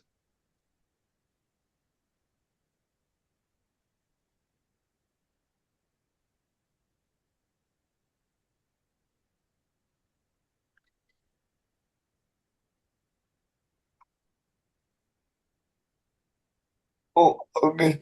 Sorry about this. Oh, and another question I had that I didn't think of earlier regarding the child waivers. Not like, for example, when I was younger, I was on my Shell P waiver, and then as I got older, that didn't meet my needs, so I got on the SCL under an emergency basis. Is that kind of what the child waiver is going to be? Or like if you need more care than Michelle P provides, then you get on the child waiver? Yeah, Frankie, there's really, like in your situation, there's a pretty clear path from Michelle P to SEL as someone's needs increase and Michelle P can no longer meet those needs. Really, the sets of services that are in the child waiver versus Michelle P, um, there is some overlap, but they do look very different. They're really designed for different sets of needs. The child waivers, um, part of the eligibility criteria would be an intellectual or developmental disability diagnosis, but also severe emotional disturbance and that sort of thing. So we're looking more. There's another group of kiddos that could be served through the child waiver that wouldn't necessarily overlap with the same group or services as Michelle P or SCL. Oh, okay. Thank you. You're welcome. Go ahead, Johnny. Hey, thanks. Thanks, Carmen, for all the info. A couple of quick questions. The attestations that we're seeking for 13,127 people identified. So will those be reviewed by DMS staff or in-house? They're being reviewed in-house. We've asked that they be returned to the operating agency for Michelle P or HCB. So Michelle P attestations are going to BDID and HCB attestations are going to Dale. We included a mailing address in the individual letters that were sent. But we also have gotten additional guidance from our sister agencies that they will accept those attestations via fax or email as well. Okay, good to know. And then is there a uh, targeted turnaround time from the time you receive an attestation? Like a couple of weeks to review it, and then that's one question, and then a second question: will the person then receives some confirmation that yes, it's received, yes, it's approved, you maintain your spot on the wait list. We are planning to send those out, Johnny, more in batches. So it's probably going to be Okay. like a monthly batch of those that have been reviewed that month, getting the correspondence out that you've maintained your spot on the waiting list. Okay. All right. Thank you. Yes. Go ahead, Melanie. Oh, okay. I raised my hand. Did you see that? Questions I had are or suggestions is that maybe you list diagnosis, but I'm just so used to working in the healthcare field to have a medical diagnosis, because oftentimes I've seen IEPs through the educational process that will list an educational diagnosis. And so just to kind of have that clarification, I don't know if that's something that was discussed or whatnot. And then the other question I had was about ADOS. That was oftentimes a assessment tool that was used, and you usually had to have a developmental pediatrician or a advanced practice RN or a PhD psychologist to be the one that did that assessment.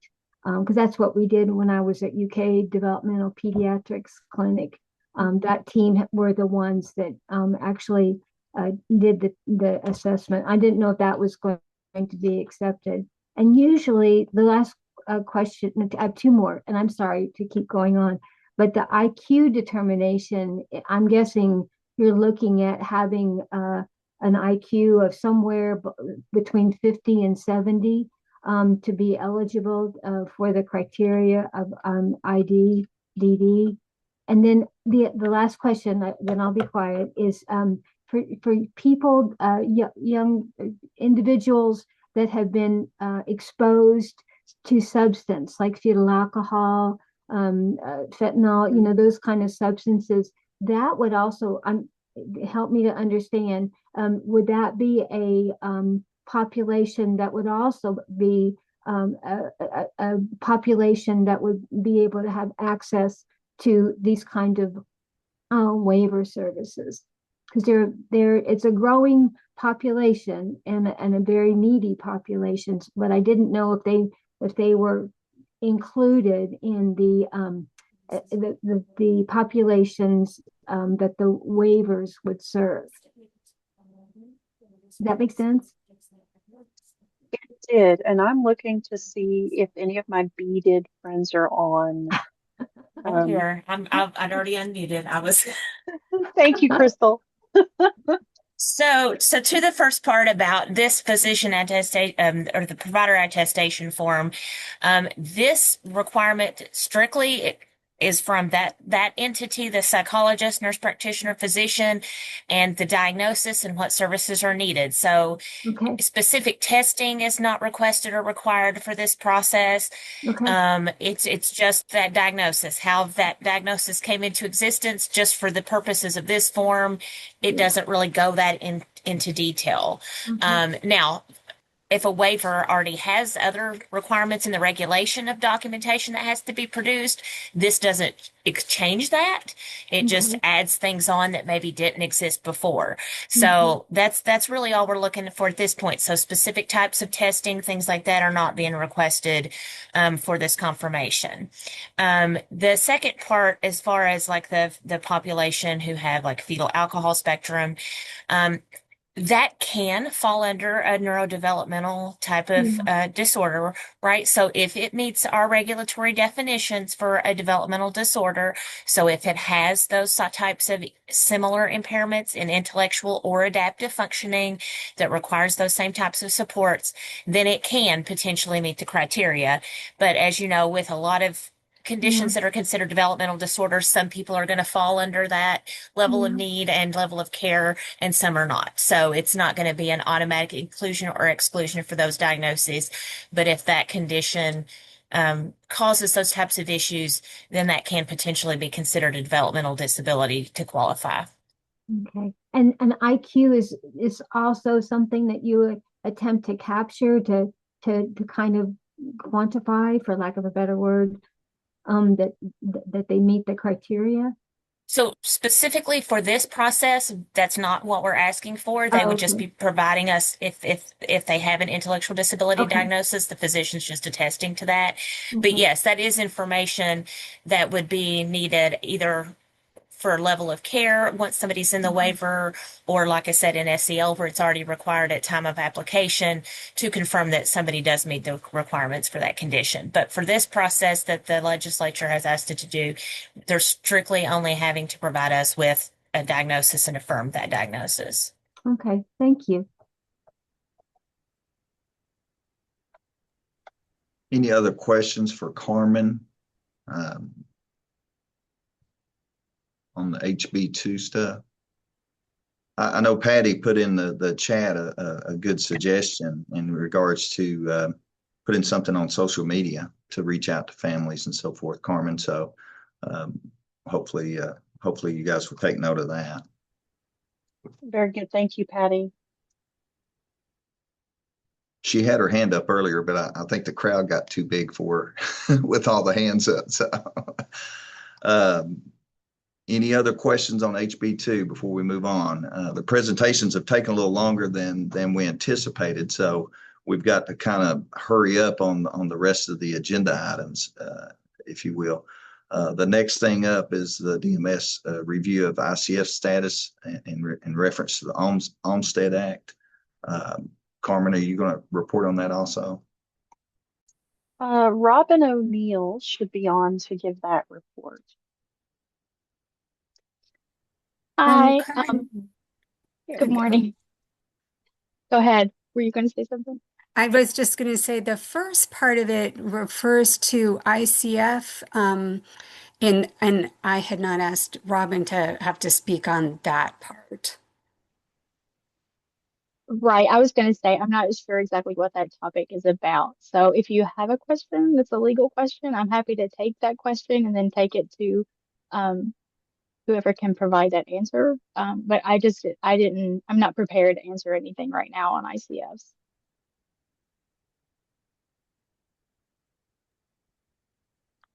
Okay. Then just report you but we have. could perhaps if we know specifically regarding ICF what we're being asked, probably BHDID could answer that. If it's a question regarding the DOJ memo or the update on the Olmstead plan, I'm prepared to talk about those things, but not specifically about an ICF issue. I think, as Kathy says, if we have the questions or concern, we can definitely get an answer. I just wasn't prepared for that today. Because of time constraints, why don't you go ahead and report what you're prepared to report on, and then we'll handle questions and so forth in reference to anything else. I think Sherry was the one that asked for this to be on the agenda, and she may pipe in with questions if you do not address it during your presentation. Sure. Well, so this is the first time I'm seeing the agenda, but I did get it about 10 minutes ago. But as far as the DOJ opinion, I mean, of course, we at Cabinet are aware of the DOJ opinion as soon as it came out. I just want to reiterate that the DOJ writing an opinion piece on Olmstead does not change the law in any way. I mean, we still rely on Olmstead as far as the services that are provided through the Cabinet. So it's not, the DOJ memo has not changed anything as far as the work that the Cabinet has been doing and working toward. I mean, we completely believe in a integration mandate as, identified in Olmstead. And so nothing as far as the work done here has changed. It's not law. The DOJ memo is not law, doesn't change the law. It's just their opinion. So I don't know if there are any specific questions related to the memo.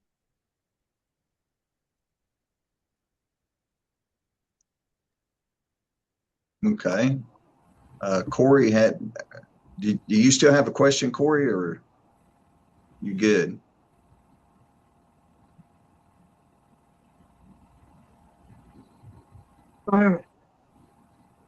So, I know more,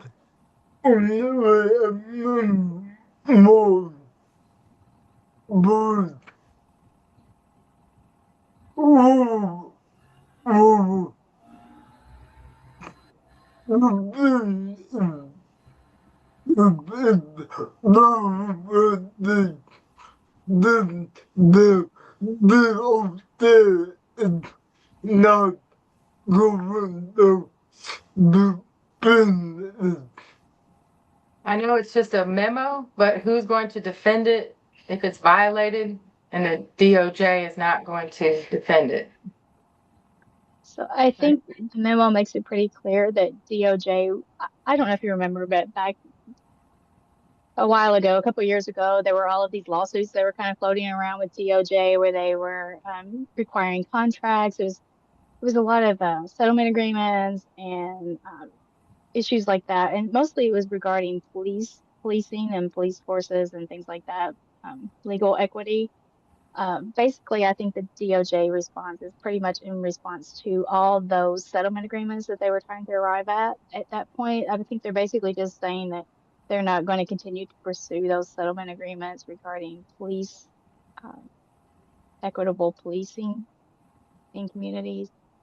Um, I don't know that there's been any actual lawsuits that have been affected by this DOJ memo. I have not heard any or seen any. Uh, so I think it would just be a case by case basis.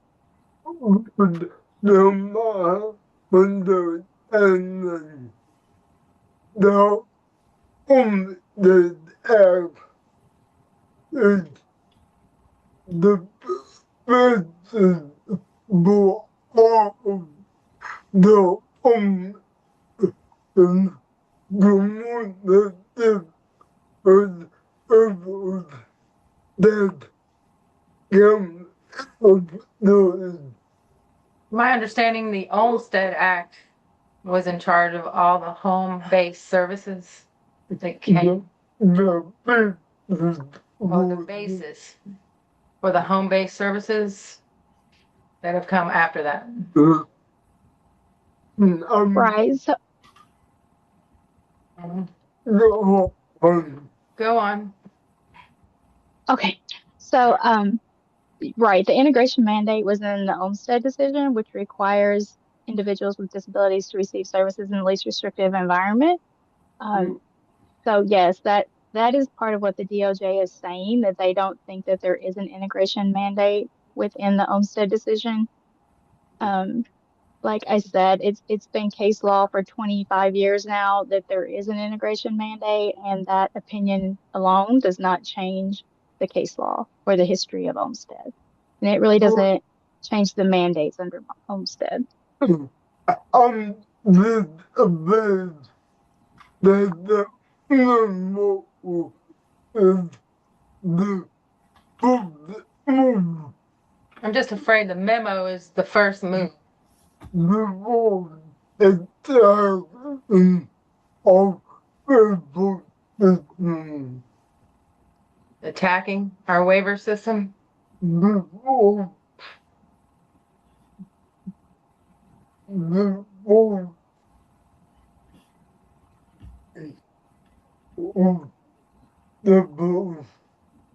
is all this.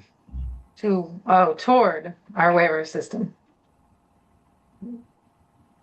I mean, I understand that, and I understand the fear that comes along with that memo.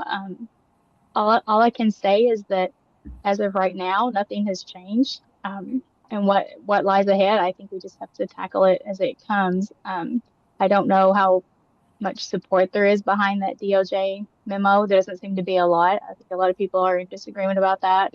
A lot of people in leadership are in disagreement about that. So I think, we just do our best to advocate for what we believe in and what we know is right under the Olmstead decision.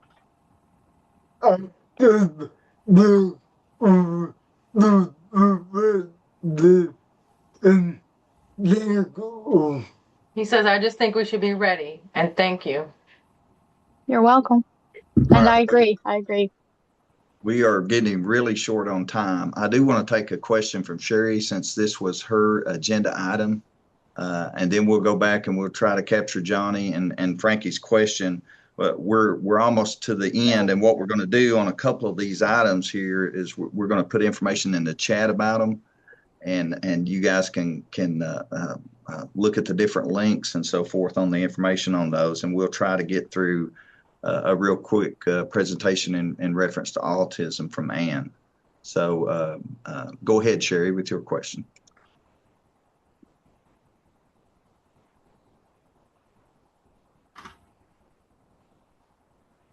Did we lose her or something, Danny? Is she still on?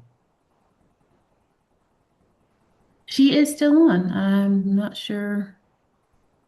We could do this right here. I'll ask to unmute.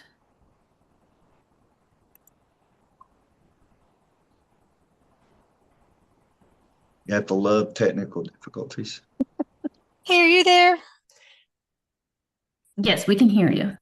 Okay, I'm sorry. I'm driving, so I had to pull over. Thank you for checking in on that about the ICF. I was just basically checking to see if I know they were working and try rewarding some on the homestead, and they just want to make sure that the families were able to choose where their loved ones live.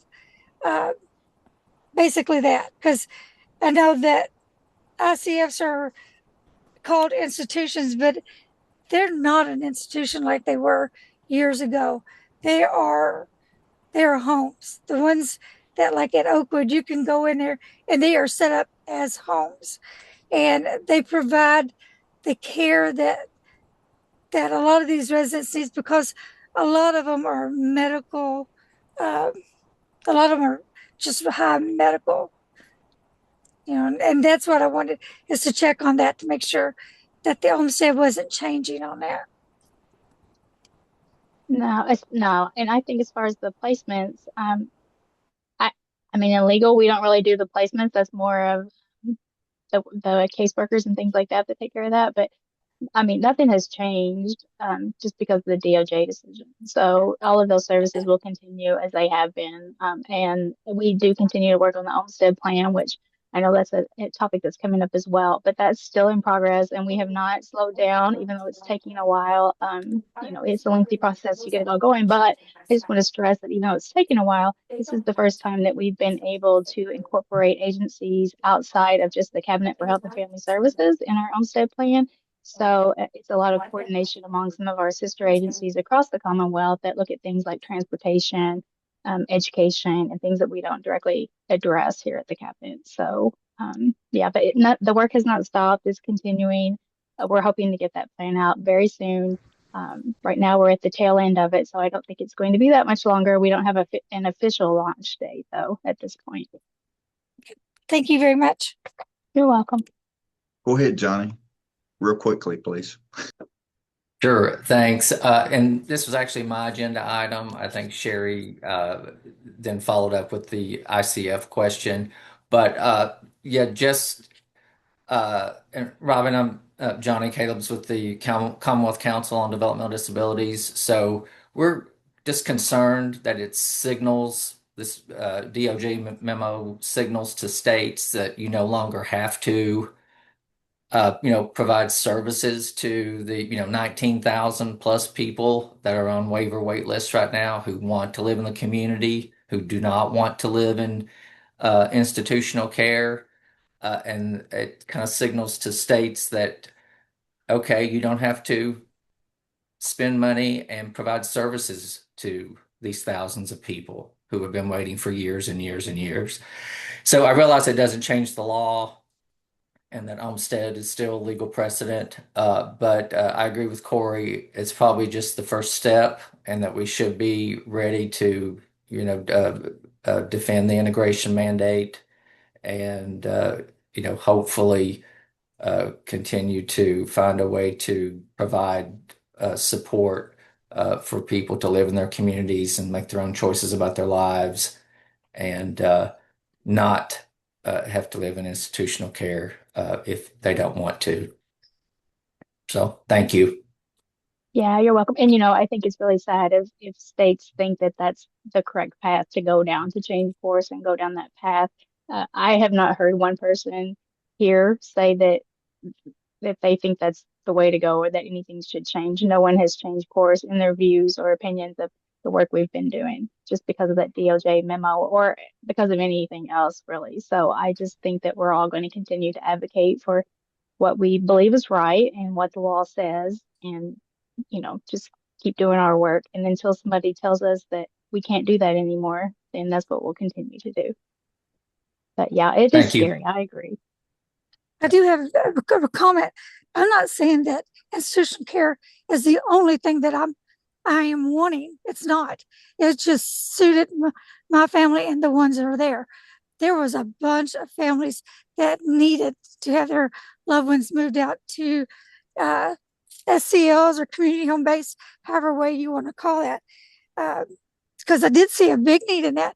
But for the ones that are in the cottages that my family was in, and I know you can't say personal, but those people really needed to have somebody 24-hour nursing care and awake and all that stuff. So that's my thing. I'm not saying that institutional care is the only way, because it's not. So I just want to make sure that. So I understand. And, autonomy is one of the things that we're working on in our Olmstead plan. We do believe in person-centered planning. It's a big component of the plan that we're making. So we do want to make sure that everybody has choice of least restrictive environment. And, that is part of the plan. Yes. Thank you. You're welcome.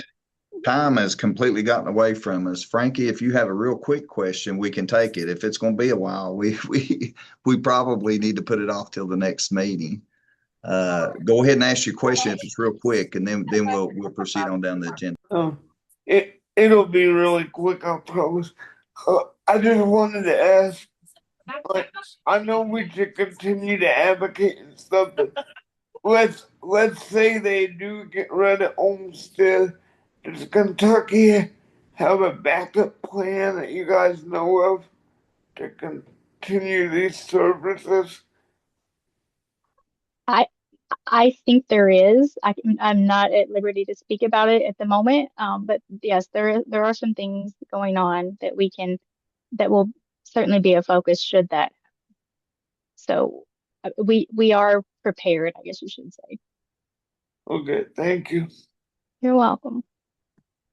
Okay, in the interest of time, I'm going to go ahead and jump forward in the agenda to the presentation and discussion of long-term cares around profound autism.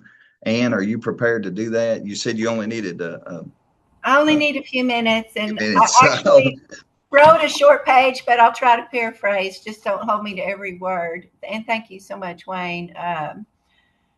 So just to start with, the prevalence statistics, y'all all know about the 2024 CDC autism prevalence rate among 8-year-olds rose to 1 in 31, and about a fourth of those have profound autism. And if you account for the annual births in Kentucky are consistently around 52,000, then that calculates to approximately 450 Kentucky children born each year might have profound autism. And Kentucky should prepare for that and expect a substantial increase in the number of individuals requiring highly specialized 24/7 supports. That's the key words here. So, based on recent experience, very recent experience, available placement options in Kentucky are limited, extremely limited. And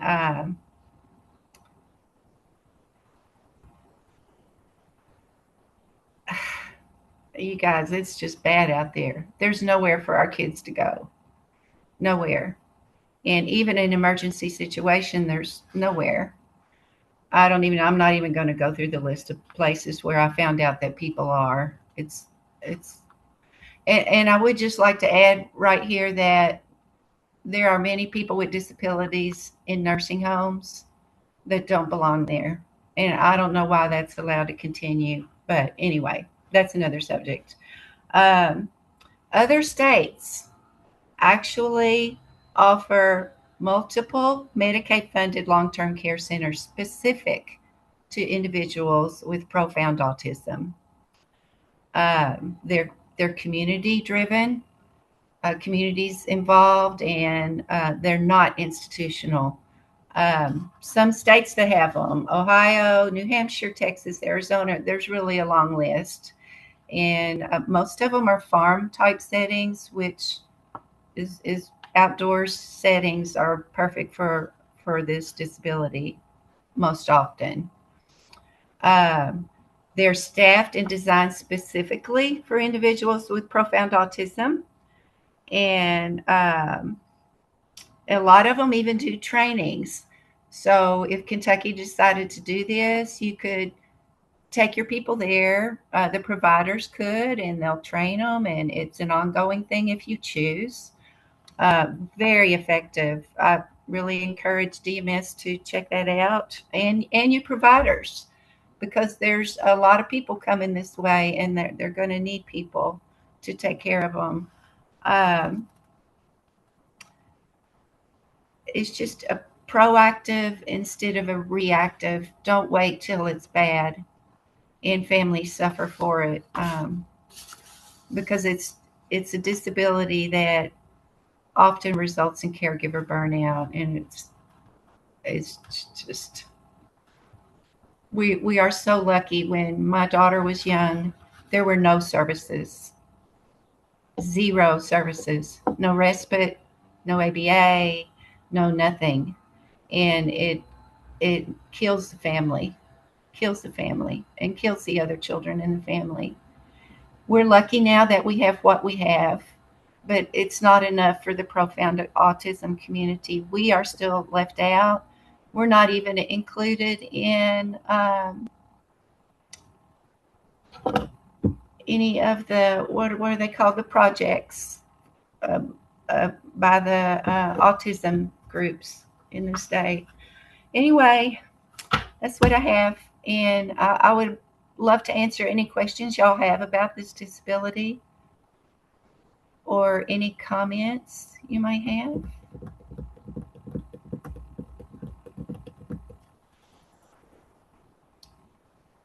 I don't see any hands up or anything, Ann. We're going to go ahead and move down the list because we are over our time, allotted time, and everything for the meeting itself. Thank you for that information. I would like to make a recommendation before we adjourn this meeting. Well, I've not gotten to that part yet, but okay, that's why I'm saying it now. Okay. Well, anybody else have any other questions or anything? Okay.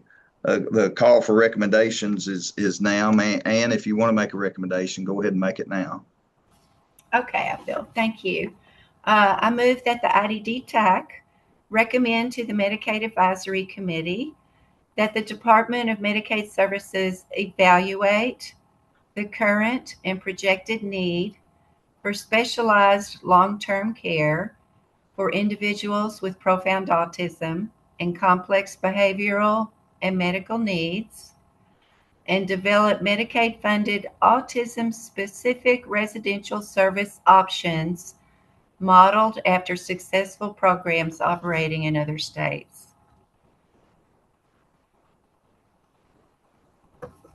Is there any way you could share do you have that on a screen or anything that you could share where everybody could see that? I will try to do that. I'm afraid I'm going to lose you, but let me try. I guess I could type it in real quick. Can you share her screen, Danny, real quickly? Oh, I don't know how to do that, Wayne. I would have to type it in the chat. Let me just type it in real quick. And Wayne, I second that. I hope that we can move forward with that. I'm going to abbreviate. Ann's made the recommendation. Melanie has seconded it. Any discussion in reference to it? Any members have anything for discussion?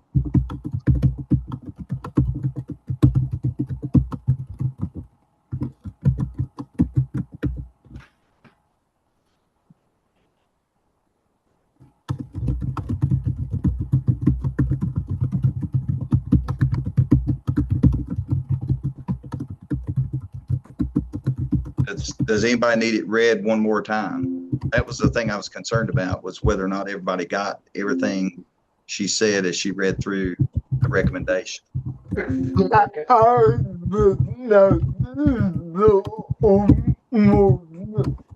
He says I did not hear the whole motion. I'm putting it in the chat. Almost done. 2 more words. I might have misspelled something.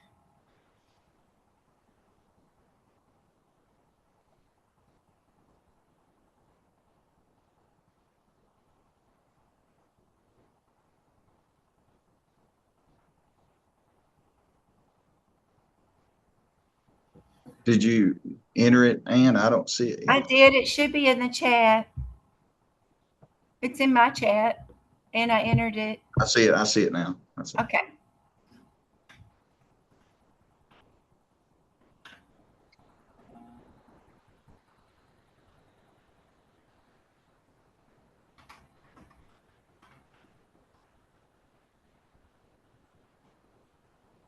Okay.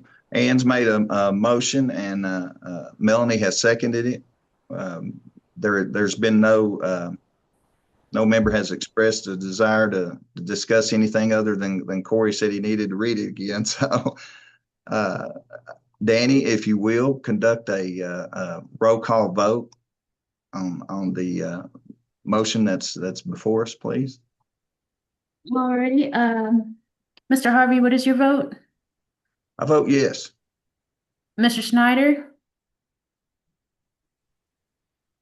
Yes. Melanie Tyner Wilson? Yes.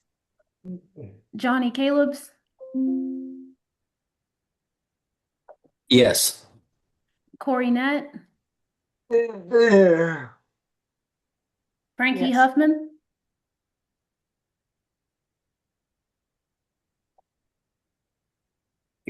Yes.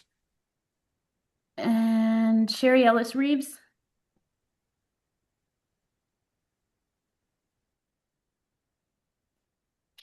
If she's driving, she might have dropped off on us in a zone or something somewhere. So who knows?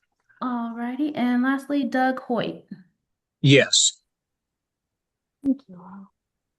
Okay, I will reach out to Sherry just to get her confirmation, and I can send you the link, Mr. Harvey, to submit that recommendation. Will you all be present for the August MAC meeting to present that recommendation this Thursday? Yes, I'll be in attendance for the MAC meeting.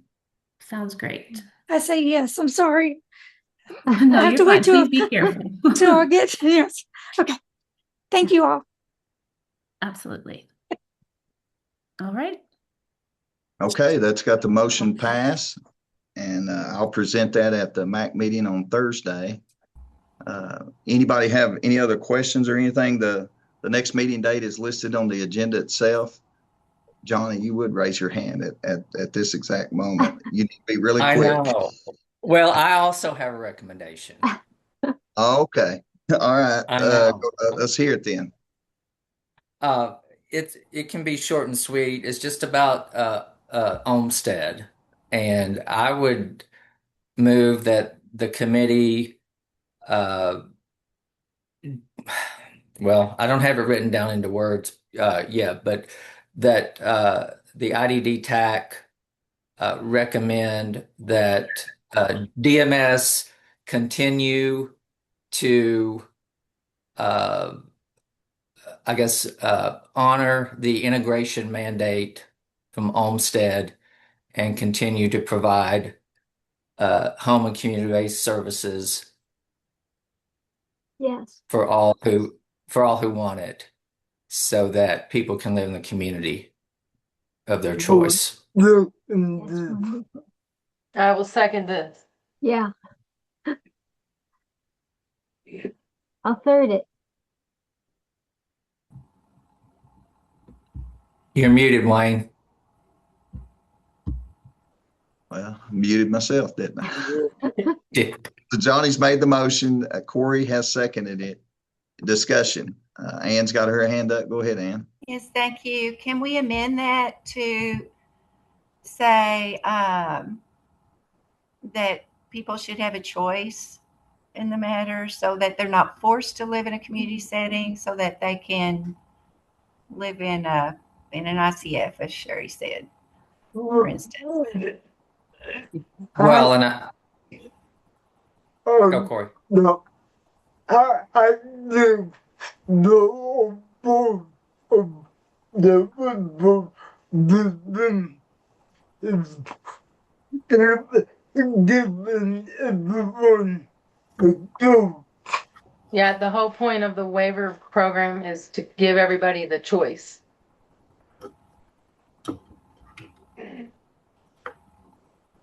Right, and I guess the spirit of Olmsted for all those who want to live in their communities that they're not unnecessarily institutionalized instead of getting to live in the community of their choice. So I think, that choice is built in, and so. Well, it feels like it's not, but okay, if you say so. It is, or else we wouldn't have ICFs, and we still do. Okay. Just not been my experience, but the law's not always enforced, so I that's know. a whole different subject. Johnny, is this a motion that could wait until the next meeting so that we have it written out and people can read it and prepare for it then?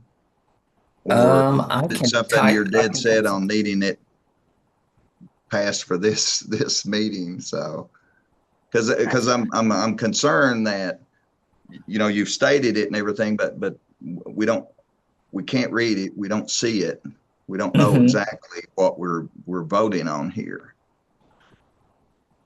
I'm going to type it in real quick. I would like to get it. Go ahead and ask your question, Frankie, while he's typing that in.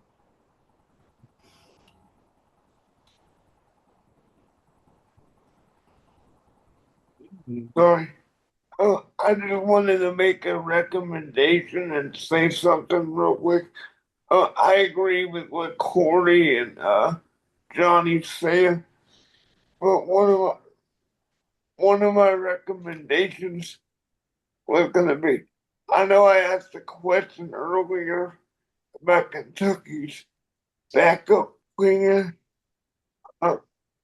If they do get rid of Olmsted, and I know they said they couldn't say at the time what it was, but I would like to make a recommendation that we find out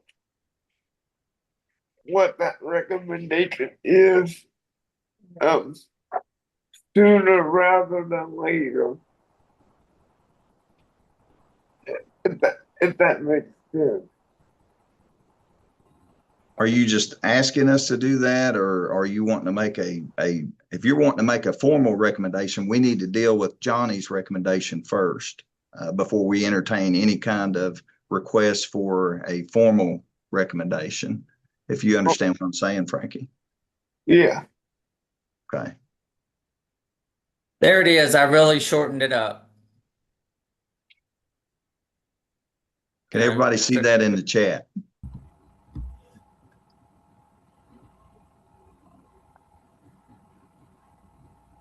Yes.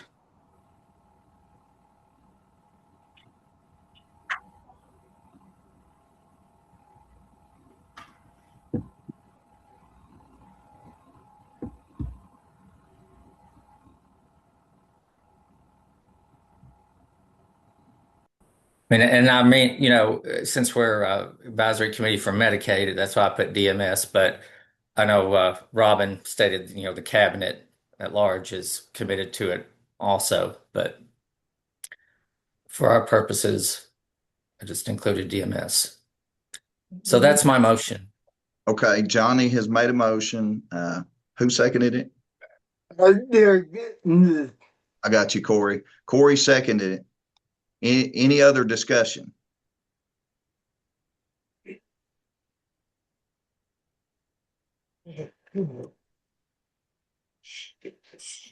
Frankie, do you have your hand raised for another question, or do you want to say something on discussion here? I just wanted to make a recommendation on what I said earlier, like a formal recommendation that we possibly find out what the backup plan is. Okay. If you want to make a formal recommendation, we need to wait until we deal with Johnny's recommendation first. Okay. Okay. So we'll deal with Johnny's recommendation, and then we'll come back to you. Okay. Okay. So at the next meeting, plan works.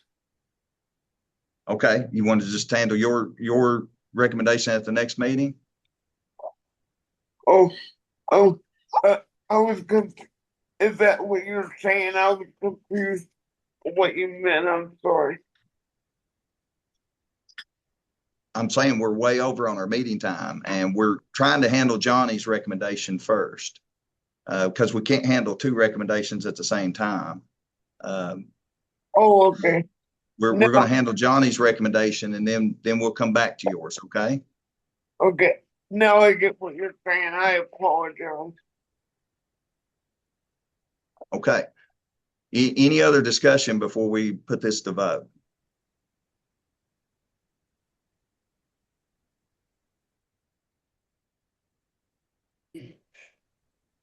Okay, Danielle, please, or Danny, I should say, can you please conduct a vote real quick? No problem. All right, so the vote on the recommendation that was just put forth by Johnny Caleb's, Mr. Harvey, what is your vote? I vote yes. Mr. Schneider? Yes. Ms. Tyner Wilson? Yes. Mr. Cornett? Yes. Mr. Frankie Huffman?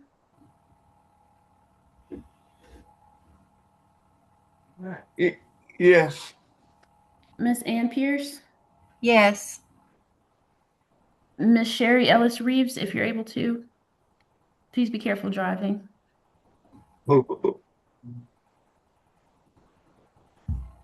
Mr. Doug Hoyt? Yes. All right, I will also reach back out to Sherry if she was unable to vote. And you can use that same link to submit the second recommendation as well. Understood. So, Harvey. Frankie, since we're so far over on time, is there any way that whatever recommendation that you were going to make, can it wait until the next meeting? Yes. Okay, thank you. I apologize to all the callers that are still online and everything with us. We went way over today. We grossly underestimated how long some of the presentations were going to be. So I apologize for that as the chair of the committee. Next meeting will be October the 6th, 10 a.m. via Zoom. We'll see you then. The meeting is adjourned. Thank you. Thank you. Thank you. Never seen that happen.